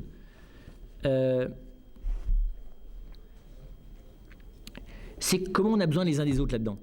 Parce qu'on ne peut pas faire ça tout seul. On ne lâche pas sa manière de gérer fondamentalement son devenir tout seul. Il faut que quelqu'un, un de mes frères, de la part du Seigneur, vienne me dire « T'inquiète pas, je m'en occupe ». L'espérance n'est pas fabriquée pour que nous puissions la vivre seuls. Dans ce mystère-là, il faut, parce que vous comprenez bien, si on le regarde concrètement, pour que je lâche le manche, il faut que le Seigneur ne soit pas simplement présent là, dans l'obscurité de la foi. Il y a intérêt à ce qu'il soit presque là physiquement, vous voyez, pour me le faire lâcher le manche auquel je me cramponne. Eh bien, ce qui me fait lâcher le manche, c'est la charité fraternelle. Parce que c'est mes frères qui vont me tenir à la place que je tienne le manche. Voilà. C'est d'ailleurs ce que Jésus prédit à Pierre. Quand tu étais jeune, tu allais là où tu voulais. Tu tenais le manche. Et Pierre, on connaît bien comment il tient le manche de la barque. Grand timonier. Et il lui dit à la fin, non, c'est un autre qui va t'emmener là où tu ne voudrais pas aller. Très beau. Charité fraternelle, qui te nouera ta ceinture. La charité nous lie. Alors évidemment, par moments, on dit, attendez, moi je demande le programme pour savoir où vous m'emmenez. Et c'est pas facile d'accepter que la charité fraternelle va nous emmener, mais d'une manière positive, là où jamais on voudra aller seul. Parce que c'est la charité fraternelle qui va me faire lâcher le cramponnement à mes peurs. Parce que par la charité fraternelle, je ne peux plus dire que le Seigneur n'est pas réellement là. Tant que c'est dans la foi, j'ai des excuses.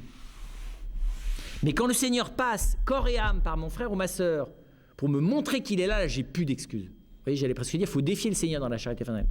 Il faut dire, ok, si tu te sers d'un de mes frères ou de mes sœurs pour venir me montrer que tu es là, je lâche le manche. Pour ça, il faut le faire. C'est ça l'Église. La communauté chrétienne, c'est l'endroit dans lequel on s'aide à lâcher le manche, à entrer dans une espérance eschatologique. C'est-à-dire que l'Église, c'est la communauté de la fin des temps. Sauf qu'évidemment, quand vous avez un patrimoine de 2000 ans d'âge, vous voyez, vous vous faites plutôt gestionnaire du patrimoine. C'est affolant d'ailleurs. Vous prenez la petite révolution, vous voyez, sur une église comme l'Église de France, de lâcher le gestionnaire du patrimoine, la mise en lumière et la gestion du patrimoine multimillénaire, de la grandeur de la civilisation occidentale, dont le christianisme est la base, qui est d'ailleurs strictement vrai, tout ça. La preuve, c'est pour ça qu'il faut la mettre dans la Constitution européenne. Tout ça, c'est très bien. Mais je dirais ça, c'est du marketing décoratif, enfin nécessaire à l'évangélisation. Vous voyez ce que je veux dire? Mais le fond de ma vie, c'est pas ça. C'est pas d'être tourné vers la gestion du patrimoine. Bon, je sais pas, j'ai bien conscience que c'est pas tout à fait clair,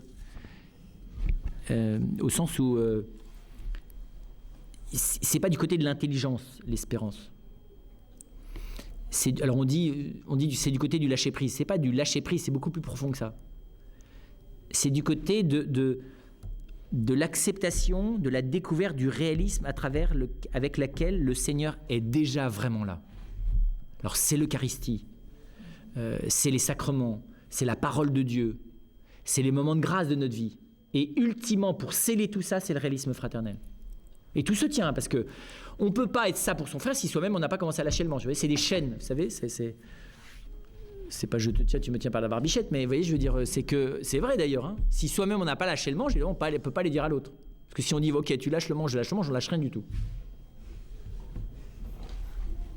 Mais moi je dis ça parce que je trouve ça que c'est très concret de lâcher. Lâcher, ça veut dire quoi? Ça veut dire que le Seigneur présent ici et maintenant à travers mon frère me dit, arrête. Où est-ce que tu vas? Arrête. Je suis là. Alors, après, tu vas pouvoir faire plein de choses. Mais avec moi, dedans. Pas avec moi, à côté, au bout, en haut, vous voyez, où... Le Seigneur n'a pas choisi de nous faire vivre sous surveillance divine, avec un accompagnement divin, avec un conseil divin, avec un programme divin, avec un plan divin. Ça, c'est toutes les manières d'éviter le problème. Non, non. Le Seigneur, il a choisi de nous faire vivre en lui. Lui, là. Dedans nous. auprès de nous, pour nous. Et ça, je vais vous dire, je m'aperçois de plus en plus, ça n'a rien à voir avec la sainteté héroïque. Enfin, vous voyez, ça n'a rien avec les vertus, ça. Parce que d'avoir des vertus, c'est l'inverse, c'est la catastrophe, parce que je gère. La personne vertueuse, prudente, anticipatrice, mesurée, pondérée, planificatrice, rayonnante, tout ça, c'est très bien. Sauf qu'à la fin, il va falloir tout lâcher. Nu, tu es sorti du sein maternel, nu, tu y retourneras, disait Job. Je ne dis pas qu'il ne faut pas acquérir les vertus, hein. Mais vous voyez, je veux dire, secondairement, accidentellement, parce que ça permet de mettre de l'huile dans la salade, vous voyez, je veux dire, ça rajoute quelque chose quand même, la vertu. Dans l'exercice, c'est quand même plus doux, c'est vrai. Quand on est un peu brutal, sauvage, vous voyez, voilà, la vertu ajoute de la douceur. Mais elle ne doit pas ajouter de la capacité à serrer plus subtilement le manche.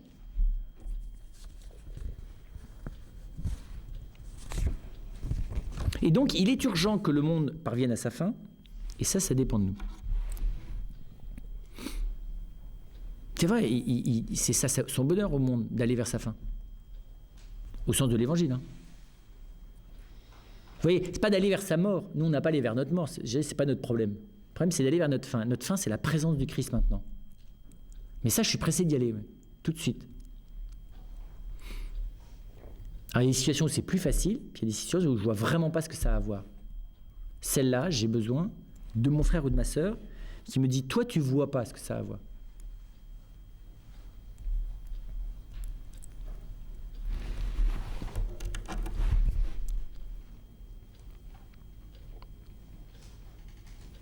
La jeune génération ne parviendra pas, c'est un bonheur, à acquérir les vertus et la prudence et le sang-froid capables de gérer la machine infernale dans laquelle nous sommes.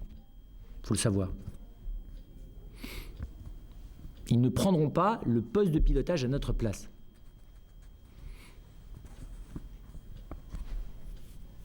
Et c'est bien, vous voyez, je veux dire ça.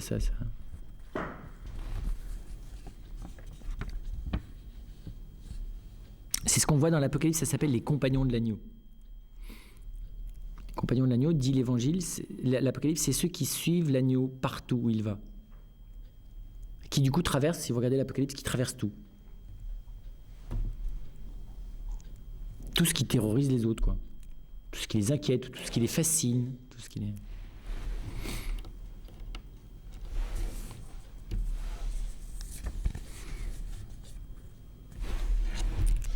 À vous des questions.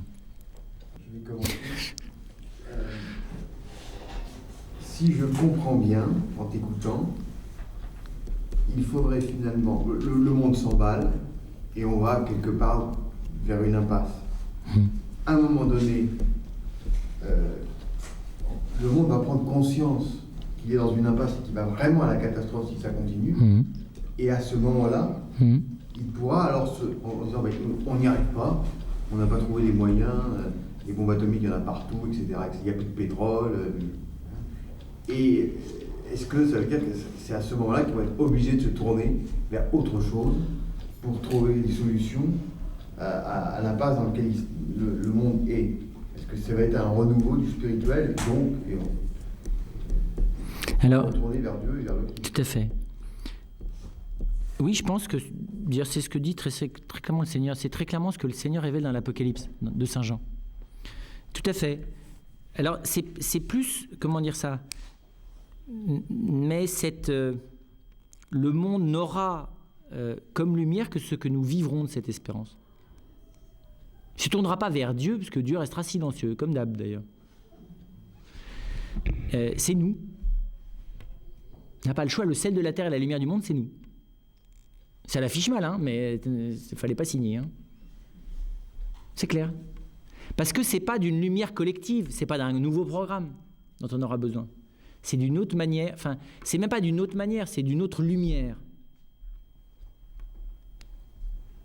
Et c'est très étonnant, il ne suffit pas qu'il y en ait l'un ou l'autre. Il y a des saints qui ont vécu ça. Thérèse, à la fin de sa vie, a vécu ça. Marthe Robin a vécu ça toute sa vie. Mais on voit bien qu'il ne suffit pas qu'il y ait ça ne suffit pas des îlots, enfin des témoins ponctuels. Mère Teresa a vécu ça toute sa vie. Mère Teresa, elle a entrepris de ramasser le type qui était dans la rue, absolument pas en envisageant un seul instant qu'elle allait organiser la plus grande ONG du monde. Jamais. Elle a ramassé cet homme parce que pour lui, c'était la fin du monde. Et qu'elle était celle qui était chargée de la brebis à la fin du monde. Point à la ligne, c'est tout. Le monde s'achevait là. Comme Jean d'ailleurs, Jean Vanier, la première fois qu'il a accueilli un handicapé, c'est tout. Il n'y avait pas plus loin, il ne pouvait pas y avoir plus loin, parce qu'accueillir une personne handicapée, c'est de toute façon, c'était pas possible de faire plus. Et c'est-à-dire, c'était même pas possible de le faire sur plusieurs jours, c'était pas envisageable. Pas plus que Mère Teresa ne savait ce qu'elle allait faire de cet homme. Parce que vous pouvez rien faire d'un mourant. Vous voyez, je ne sais pas comment dire ça. Et donc, on voit bien qu'on est en train de passer de ces figures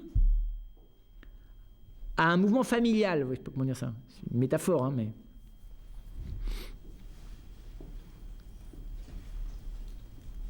Alors c'est très pauvre, hein, parce que c'est pas en étant des exemples, c'est pas par exemple que ça marche, c'est par présence que ça marche. D'ailleurs, on voit bien, hein, d'une heure à l'autre, on peut être celui qui est instrument de ça, et puis une heure plus tôt, il a vraiment besoin de l'autre qui l'est, parce que c'est fini, carpette. C'est pas acquis, hein. La mendicité à l'égard de l'espérance, c'est pas acquis, parce que ça se vit dans la précarité. Et la précarité, c'est par définition pas gérable. Mais c'est extrêmement beau, parce que ça nous apprend à dépendre les uns des autres de manière déjà éternelle. C'est-à-dire accepter, comment vous dire ça, l'actualité de l'action de Dieu dans ma vie, le fait que c'est maintenant. C'est pas maintenant que c'est, vous voyez, vous entendez, c'est pas maintenant au sens où, je sais pas comment vous dire ça, oui, il faut faire un grand effort, c'est pas dans ce sens-là, c'est maintenant parce qu'il vient à moi maintenant.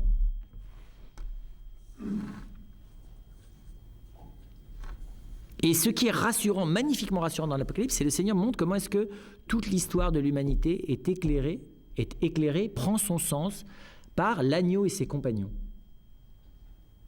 C'est eux qui donnent le sens de tout ce qui advient à l'humanité. C'est ça ce que dit l'Apocalypse. Alors, l'Apocalypse le montre de manière cinématographique, si vous voulez. Et je dirais, ce qui est beau, c'est qu'aujourd'hui, ça commence à prendre forme. Je prends un exemple très concret. Nos 7 frères de Tibarine sont de manière définitive pour l'Algérie un signe du Christ. C'est indélébile, c'est ineffaçable. Nous, on a des frères qui vont là-bas régulièrement. C'est ineffaçable. Toute l'Algérie est marquée par la présence de ces 7 hommes. Ce qu'on ne voit pas du tout en France, c'est que c'est comment vous dire ça ? Ce que la guerre d'Algérie a fait en négatif, ça a été lavé dans le sang de l'agneau par ces 7 hommes. Enfin, je ne sais pas comment dire ça. Entre ces deux peuples, des deux côtés de la Méditerranée, il y a un destin spirituel. C'est clair comme de l'eau de roche. Et c'est très impressionnant et nous, on ne le voit pas. Nous, je veux dire, bah oui, on a 7 moines qui étaient des ressortissants français, comme on dit poliment, qui ont eu la bêtise de vouloir s'obstiner. Et puis, finalement, ils ont fait une mort héroïque. Voilà. Puis, le dossier est réglé. Ça, c'est digne des renseignements généraux, si vous voulez. Et on ne voit pas ce que ça veut dire de nous aussi. Enfin bon, moi je suis persuadé que... Enfin, on est quand même dans un pays dans lequel la question de l'islam et de nos frères musulmans venant de l'autre côté de la Méditerranée est une question importante. Mais nous n'avons aucune... Je trouve que nous sommes très petits dans notre manière de voir ça spirituellement. Je ne dis pas qu'il faut commencer à aller dans les banlieues avec des grands panneaux marqués Jésus, c'est pas ça la question. C'est qu'est-ce que nous recevons comme lumière eschatologique là-dessus ? Qu'est-ce que ça signifie ?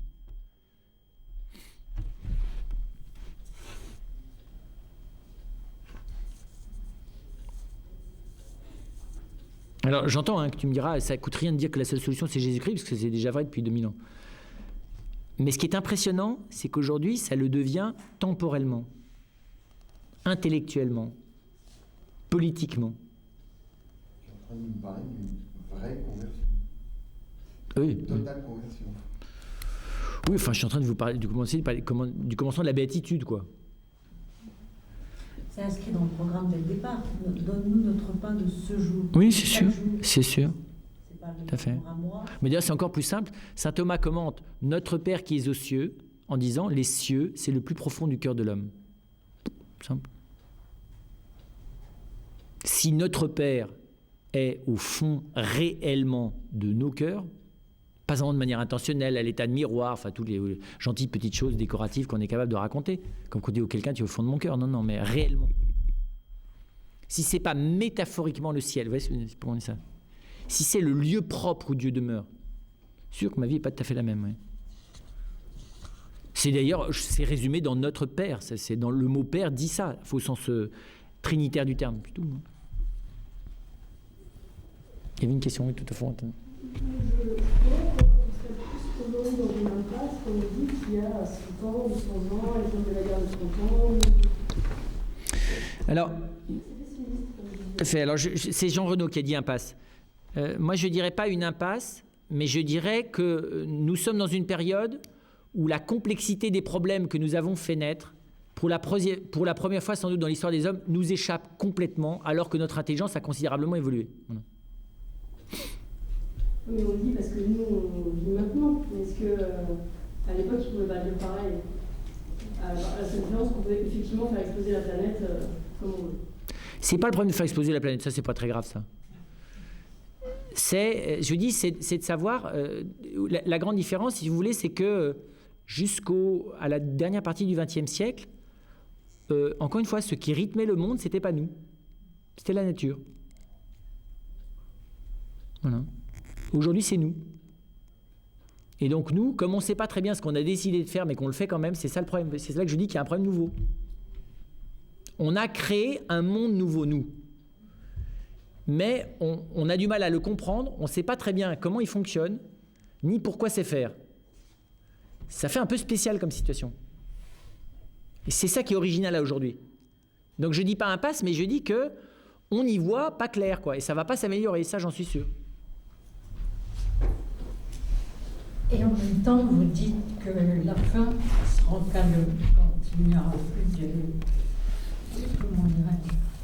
Quand le monde et Dieu ne seront qu'un. Oui. Comme la Vierge. Tout à fait, à l'Assomption. Et on a l'impression qu'on n'en prend pas du tout le chemin. Alors, je vais vous dire, on n'en prend pas le chemin comme on n'en prenait pas le chemin le Vendredi Saint.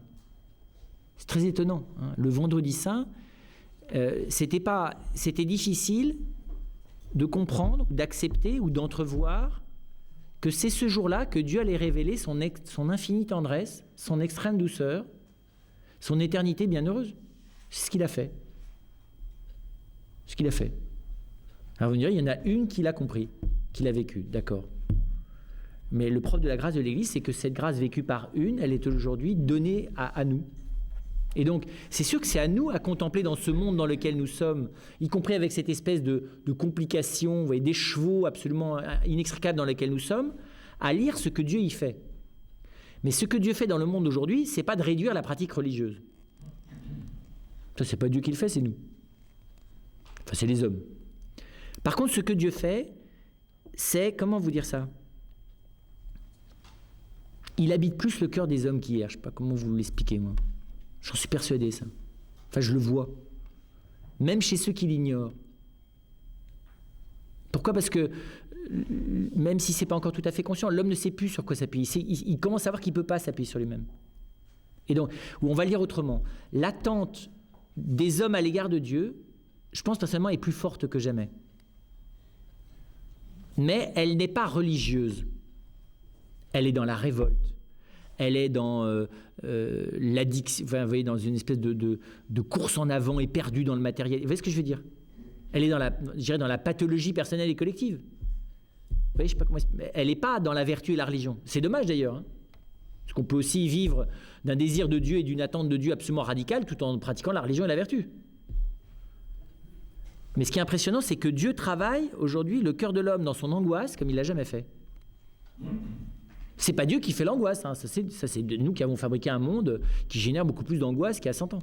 Tout simplement parce que l'angoisse, ça n'existait pas il y a 100 ans, à part quelques individus. En fait, c'est un peu similaire au chemin d'Emmaüs. Mais en fait, tout à fait, c'est Emmaüs. Ça fait 2000 ans qu'il marche à côté de nous. Et on s'en est pas rendu compte. Voilà. Ouais. C'est ça la conversion dont parle Jean Renaud, c'est tout à fait ça. Sauf que là, elle n'est pas simplement ces deux hommes, bon, après ça, ils l'ont intériorisé. Et après, il faut aller jusqu'à Emmaüs. Et le Christ, en fait, il est avec eux, mais il ne leur dit pas on fait demi-tour parce que c'est une impasse. Tout à fait. Il va jusqu'à Emmaüs. Tout à fait. Et il dîne avec eux. Exactement. Et c'est là que... Tout à fait. Et j'allais dire, ce qui est impressionnant, c'est tout à fait raison, parce que ces hommes en oublient l'histoire. C'est-à-dire, il lui dit, mais attends, tu n'es pas au courant des événements. Et il commence à lui raconter, précisément, ce terme tragique, cette fin du monde qu'ils viennent de vivre. Les espérances déçues, on est complètement là-dedans. Et Jésus, leur expliquant les choses, leur fait oublier, leur fait relativiser tout à sa présence. Il devient à un moment donné tellement tout pour eux, et le tout, il est par le pain. C'est ça qui est fou. C'est pas un tout impressionnant. Tout d'un coup, ils s'aperçoivent qu'il est là. Alors, encore une fois, ça s'est fait par le partage de pain fraternel. Il n'a pas dit vous faites votre route. Non, pas du tout. Oui, et par exemple, je prends un exemple très concret, mais je suis frappé même dans notre vie religieuse, dans la vie religieuse, mais même dans la vie de tous les jours. Nous ne demandons pas assez au Seigneur de se servir de nous pour être des lieux d'épiphanie, j'allais dire de révélation du Christ pour nos frères. Parce que nous, on s'imagine qu'on n'a pas les vertus. Mais on s'en fiche des vertus, ça n'a rien à voir avec les vertus. Il faut toujours se rappeler que l'ânesse de Balaam a prophétisé. L'ânesse de Balaam. Balaam avait une ânesse, et à un moment donné, elle prophétise, elle fait un signe pour répondre à une question. Donc si vous voulez, même si les ânes servent à la prophétie, on est quand même, il n'y a pas trop de problème, quoi. Le Seigneur devrait bien savoir se servir de nous quand même, pour faire un petit coucou à nos frères. Mais nous, on n'y croit pas. Parce que comme nous désespérons de pouvoir être instrument de la grâce tant que nous n'avons pas réussi à émarger, vous voyez, au concours des futurs saints et héros du XXIe siècle, eh ben, ça va pas. C'est dommage, hein, parce qu'il suffirait d'y croire pour que ça soit possible. C'est quand même dommage. Et c'est vrai, hein, nous voyons les choses difficiles là où elles ne sont pas, et nous ne voyons pas ce que Dieu veut nous dire. Bien sûr qu'il y a des choses exigeantes dans ma vie. Le mystère de la croix, c'est pas facile à vivre. Et de continuer à laisser mon frère venir m'aider dans le moment où je suis dans le désespoir et où j'ai toutes les raisons de me révolter et de désespérer, c'est sûr que c'est extrêmement difficile de continuer à ouvrir la porte à mon frère. Mais inversement, il y a des moments où être instrument de Dieu, ça coûte rien. Il y a des fois, ça coûte beaucoup. Tout, des fois même. Mais vous voyez, c'est parce qu'on l'a été par moment, sans que ça nous coûte rien, qu'un jour, on ne peut plus s'empêcher de continuer à l'être quand ça nous coûte tout. Ça, la charité fraternelle. On a une idée beaucoup trop vertueuse, je vous dis, de la vie chrétienne, qui n'est pas assez théologale, qui n'est pas assez dans la foi, vous voyez, au sens théologal, c'est-à-dire accepter que la réalité de la présence de Jésus soit plus réelle à ma vie que tout le reste. C'est tout simple, c'est ça la foi. Et que ma vie fraternelle vient confirmer. Pourquoi vous dites qu'il était plus original de naître que de mourir, alors qu'on ne choisit pas de naître? Tout à fait. Je pensais à la mort au sens générique, au sens de toute façon on va tous y passer. Mais effectivement, dans cette lumière-là, c'est exactement l'inverse. Parce que précisément, dans cette lumière, celle qu'on vient de donner, être témoin de cette présence déjà là du Seigneur dans sa gloire, à travers ma manière de m'abandonner à ses mains dans ma mort, c'est ce qu'il y a de plus grand, ça c'est sûr. Ça c'est sûr. Et du coup, il n'y a rien de plus précieux dans ma vie, et qu'il n'y a rien de plus précieux qui soit remis entre nos mains que la mort de nos frères et de nos sœurs. Vous voyez, je ne sais pas comment dire ça.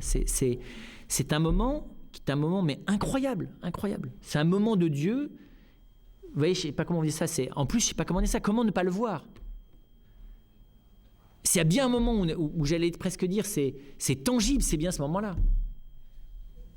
À la limite, si c'est pas tangible avant, vous voyez, parce qu'on n'en peut plus durer dans l'accompagnement de la personne et dans la révolte que ça suscite en elle et tout ce qu'on veut.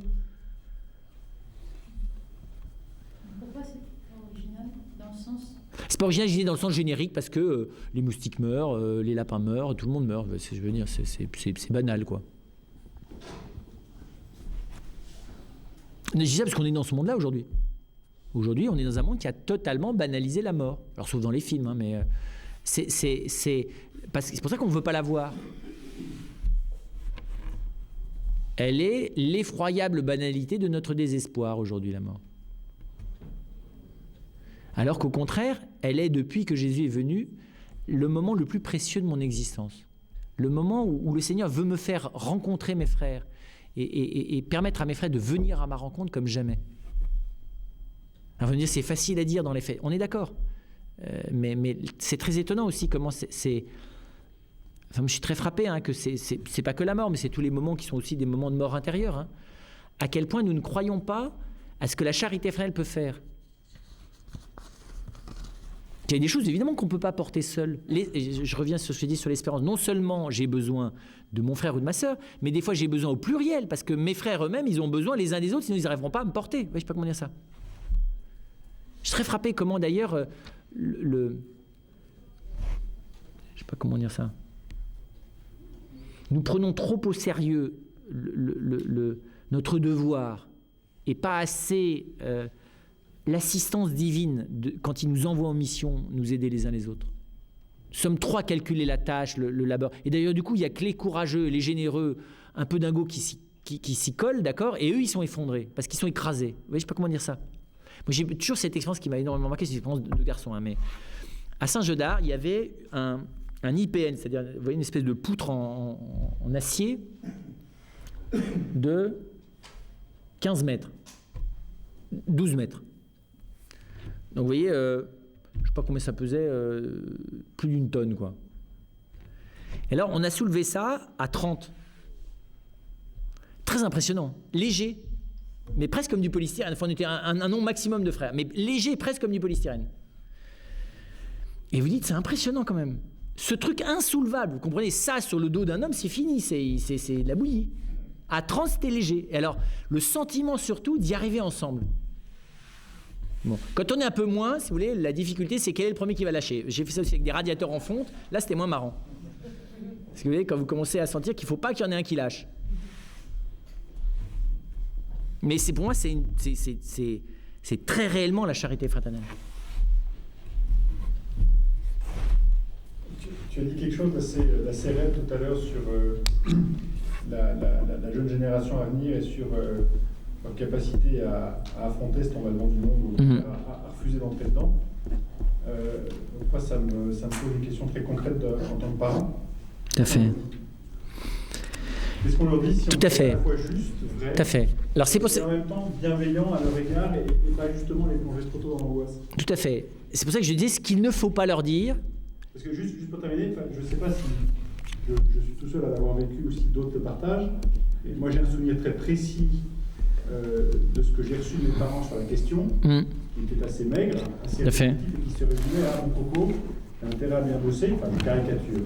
Mais le monde dans lequel tu vas entrer, toi, sera considérablement plus difficile que le monde... Tout à fait. Tout à fait. Ça va être plus dur. Tout à fait. Et donc, eux, il ne faut pas leur dire ça. Parce que ça ne va pas être plus dur, ça va être insupportable.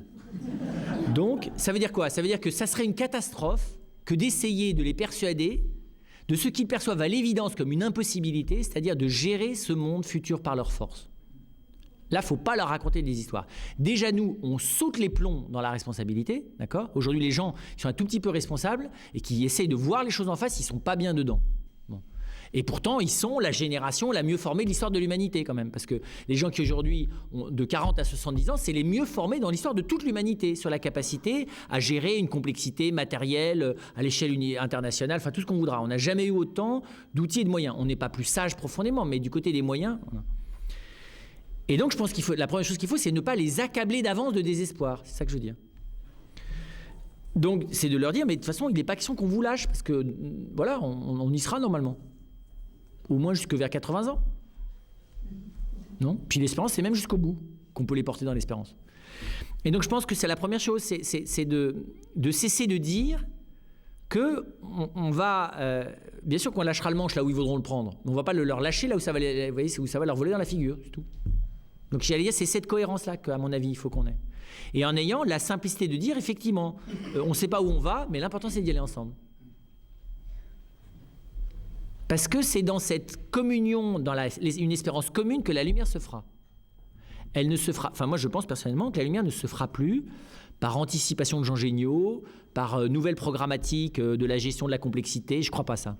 Il faut inventer tous ces outils, tous ces trucs-là. Il le faut. Mais ce n'est pas ça qui donnera la lumière. Parce qu'on est entré dans un temps où même dans le temporel, la lumière doit être spirituelle. Pas religieuse, hein, vous avez bien compris. Spirituelle.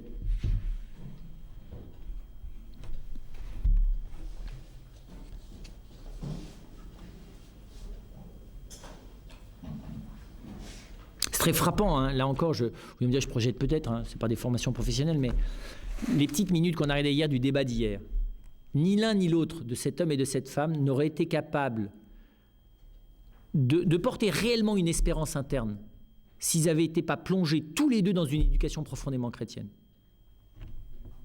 Mais je ne suis pas en train de vous décrire, et je ne parle pas du baratin, je parle du fond. Ça m'a frappé, c'est quand même l'un et l'autre de manière très différente, on peut en penser ce qu'on veut.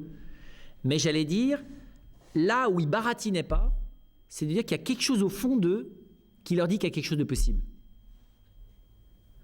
Je pense que si on creusait un peu, ils essayent de s'auto-persuader eux-mêmes que les moyens auxquels ils pensent sont les bons. Mais ça, c'est du baratin, ils font comme tout le monde. Hein. On se raconte que ça va marcher. Mais moi, je ne parle pas de ça. C'est très frappant de voir qu'aujourd'hui, la seule chose qui permet, vous voyez, de ne pas être cynique, complètement double ou complètement aveugle, c'est d'avoir cette petite lumière derrière. Donc vous voyez bien, j'élimine les programmes, le baratin, la communication, tout. Vous éliminez tout, quoi. Ben, ce qui reste au fond, vous dites quand même, vous voyez, il y a deux personnes humaines là qui nous disent quand même qui sont pas en train juste de nous expliquer qu'au fond, il n'y a que du désespoir à vivre, ou il n'y a que du mensonge sur l'espérance. Ça m'a frappé, ça. Bon, mais ça, je vous dis, c'est le réflexe du spirituel d'aller chercher derrière. Bon, là, on est redescendu un peu sur Terre. J'ai une petite question simple. Je ne suis pas dans la conférence, d'ailleurs. Mais je désespère d'avoir la réponse avant mon terme. Oui. Mais les jeunes leur posent de temps en temps, je vais rencontrer. Qu'est-ce que Jésus a fait entre 12 et 30 ans? Je ne peux pas croire qu'il a raboté 18 ans chez son père.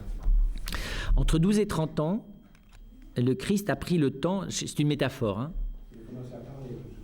Oui. Mais je pense que même plus petit, entre deux, enfin même du moment de sa conception biologique à 30 ans, il a pris toutes les milliards de secondes qu'il avait pour s'imbiber de l'existence de chacun des hommes du début à la fin du monde. Voilà. Ça prend beaucoup de secondes, ça. Quand on voit le temps qu'il faut simplement pour commencer à devenir poreux à l'égard de quelqu'un qu'on aime. D'accord ? Alors il était Dieu. Okay, mais il avait quand même une nature humaine. Je pense qu'il lui a fallu 30 ans. Pour qu'il devienne réellement, vous voyez, je ne sais pas comment vous dire ça, effectivement, immédiatement frère de chaque personne humaine du début jusqu'à la fin du monde. C'est pas rien, il faut du temps, y compris à un Dieu. Je pense que c'est ça auquel il a consacré. Alors après ça se fait à travers n'importe quoi. Vous avez remarqué, hein, quand on aime quelqu'un, on peut s'imprégner de sa présence en rabotant les planches, en épluchant les patates, en changeant un gamin, en réparant les tuiles et en dormant. Voilà. Et moi, je suis de plus en plus persuadé de ça. Que le temps où nous ne faisons rien d'utile est le temps où nous laissons le Seigneur nous imbiber les uns des autres. Et que notre charité fraternelle n'a plus la même tête après. Ce qui est un effort héroïque pour un homme. Au masculin, hein. Bah, il rabotait les planches aussi, pas pour tenir le coup, hein, mais...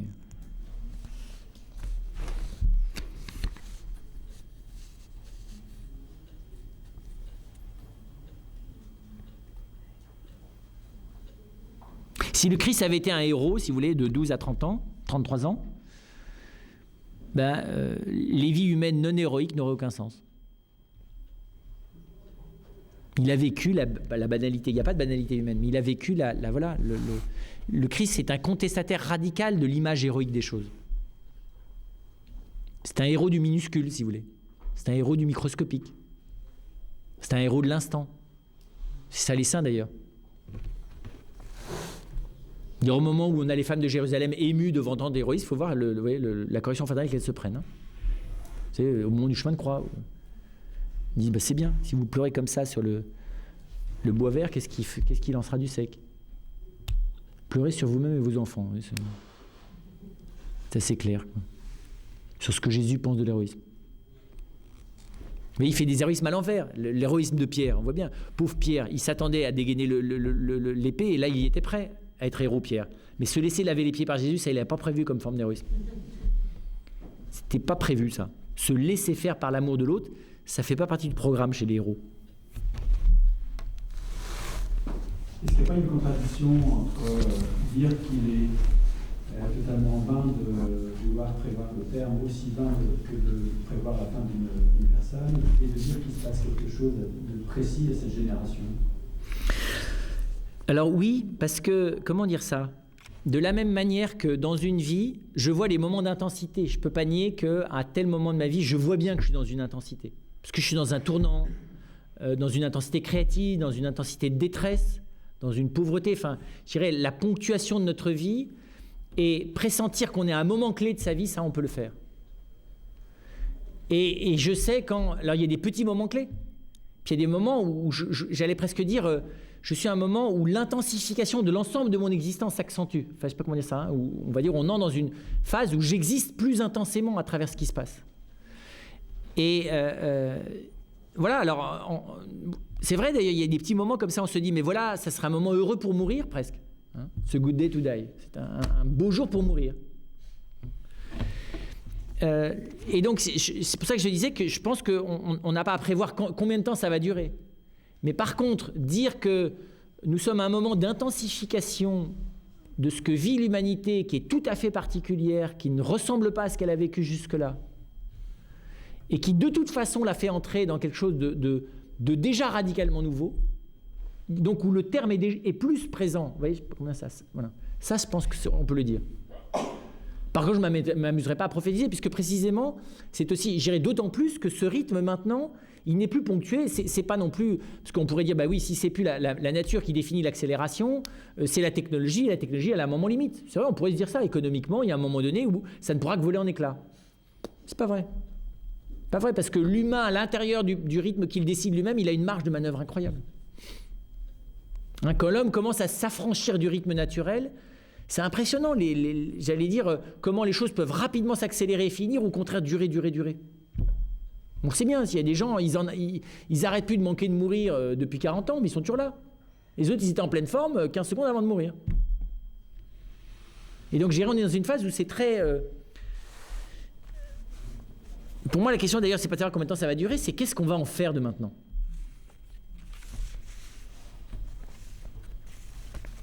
Et je pense que, ce qui me semble, hein, je le dis, il faudrait le préciser, mais il me semble qu'on est dans un moment où ce que nous avons à en faire est plus directement entre nos mains.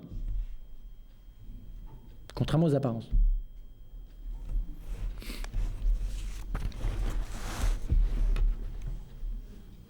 Et pire, c'est qu'il va falloir mettre un terme à cette conférence. Je finirai peut-être juste en disant que je pense que c'est un des lieux où la rencontre des différentes religions, la rencontre des hommes de différentes religions est très intense. Hein, les deux grands lieux de vraie rencontre, c'est la compassion et l'espérance. Ça va ensemble d'ailleurs. Les autres sujets, j'ai rien contre. Hein. Les autres sujets, il faut les aborder philosophiquement. Mais quand on les aborde philosophiquement, il y a une dimension abstraite. Les seuls sujets existentiels sur lesquels il y a une fécondité de la rencontre, c'est ça. L'espérance et la compassion. Et ce qui est beau, c'est qu'effectivement, elle se fait d'abord dans le silence. On n'est pas d'abord dans des débats, là. Est-ce qu'on n'a pas besoin de rencontrer la contemplation et d'entrer dans la contemplation ? Pour vivre de ça ? Pour essayer de devenir poreux, c'est ça. Oui, ça c'est sûr. La contemplation, on pourrait même dire de manière belle, la contemplation, ultimement, ne sert qu'à ça, devenir poreux à Dieu et à ses frères. La contemplation chrétienne n'est pas un enrichissement. Elle peut passer par des phases d'enrichissement. Mais elle a pour but de s'achever toujours dans un émerveillement dont le désir augmente. Vous voyez, je ne sais pas comment dire ça, c'est ça qu'on voit mal. Hein.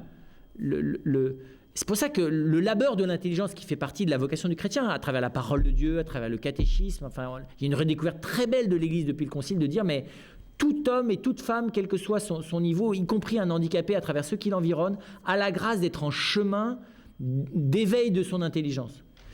Mais ce qui est très beau, c'est que le labeur de compréhension, de tentative de compréhension, n'est authentique que s'il s'achève dans une espèce, je vous dis, d'attente émerveillée. C'est ça qui crée la porosité. Parce que quand on est dans une attente émerveillée qui participe de celle de Dieu à l'égard de ses frères et de ses sœurs, d'abord on s'aperçoit qu'on n'en avait pas encore compris grand-chose jusque-là. Ensuite on s'aperçoit que c'est vrai, c'est proprement incroyable une personne. Ou 7 personnes.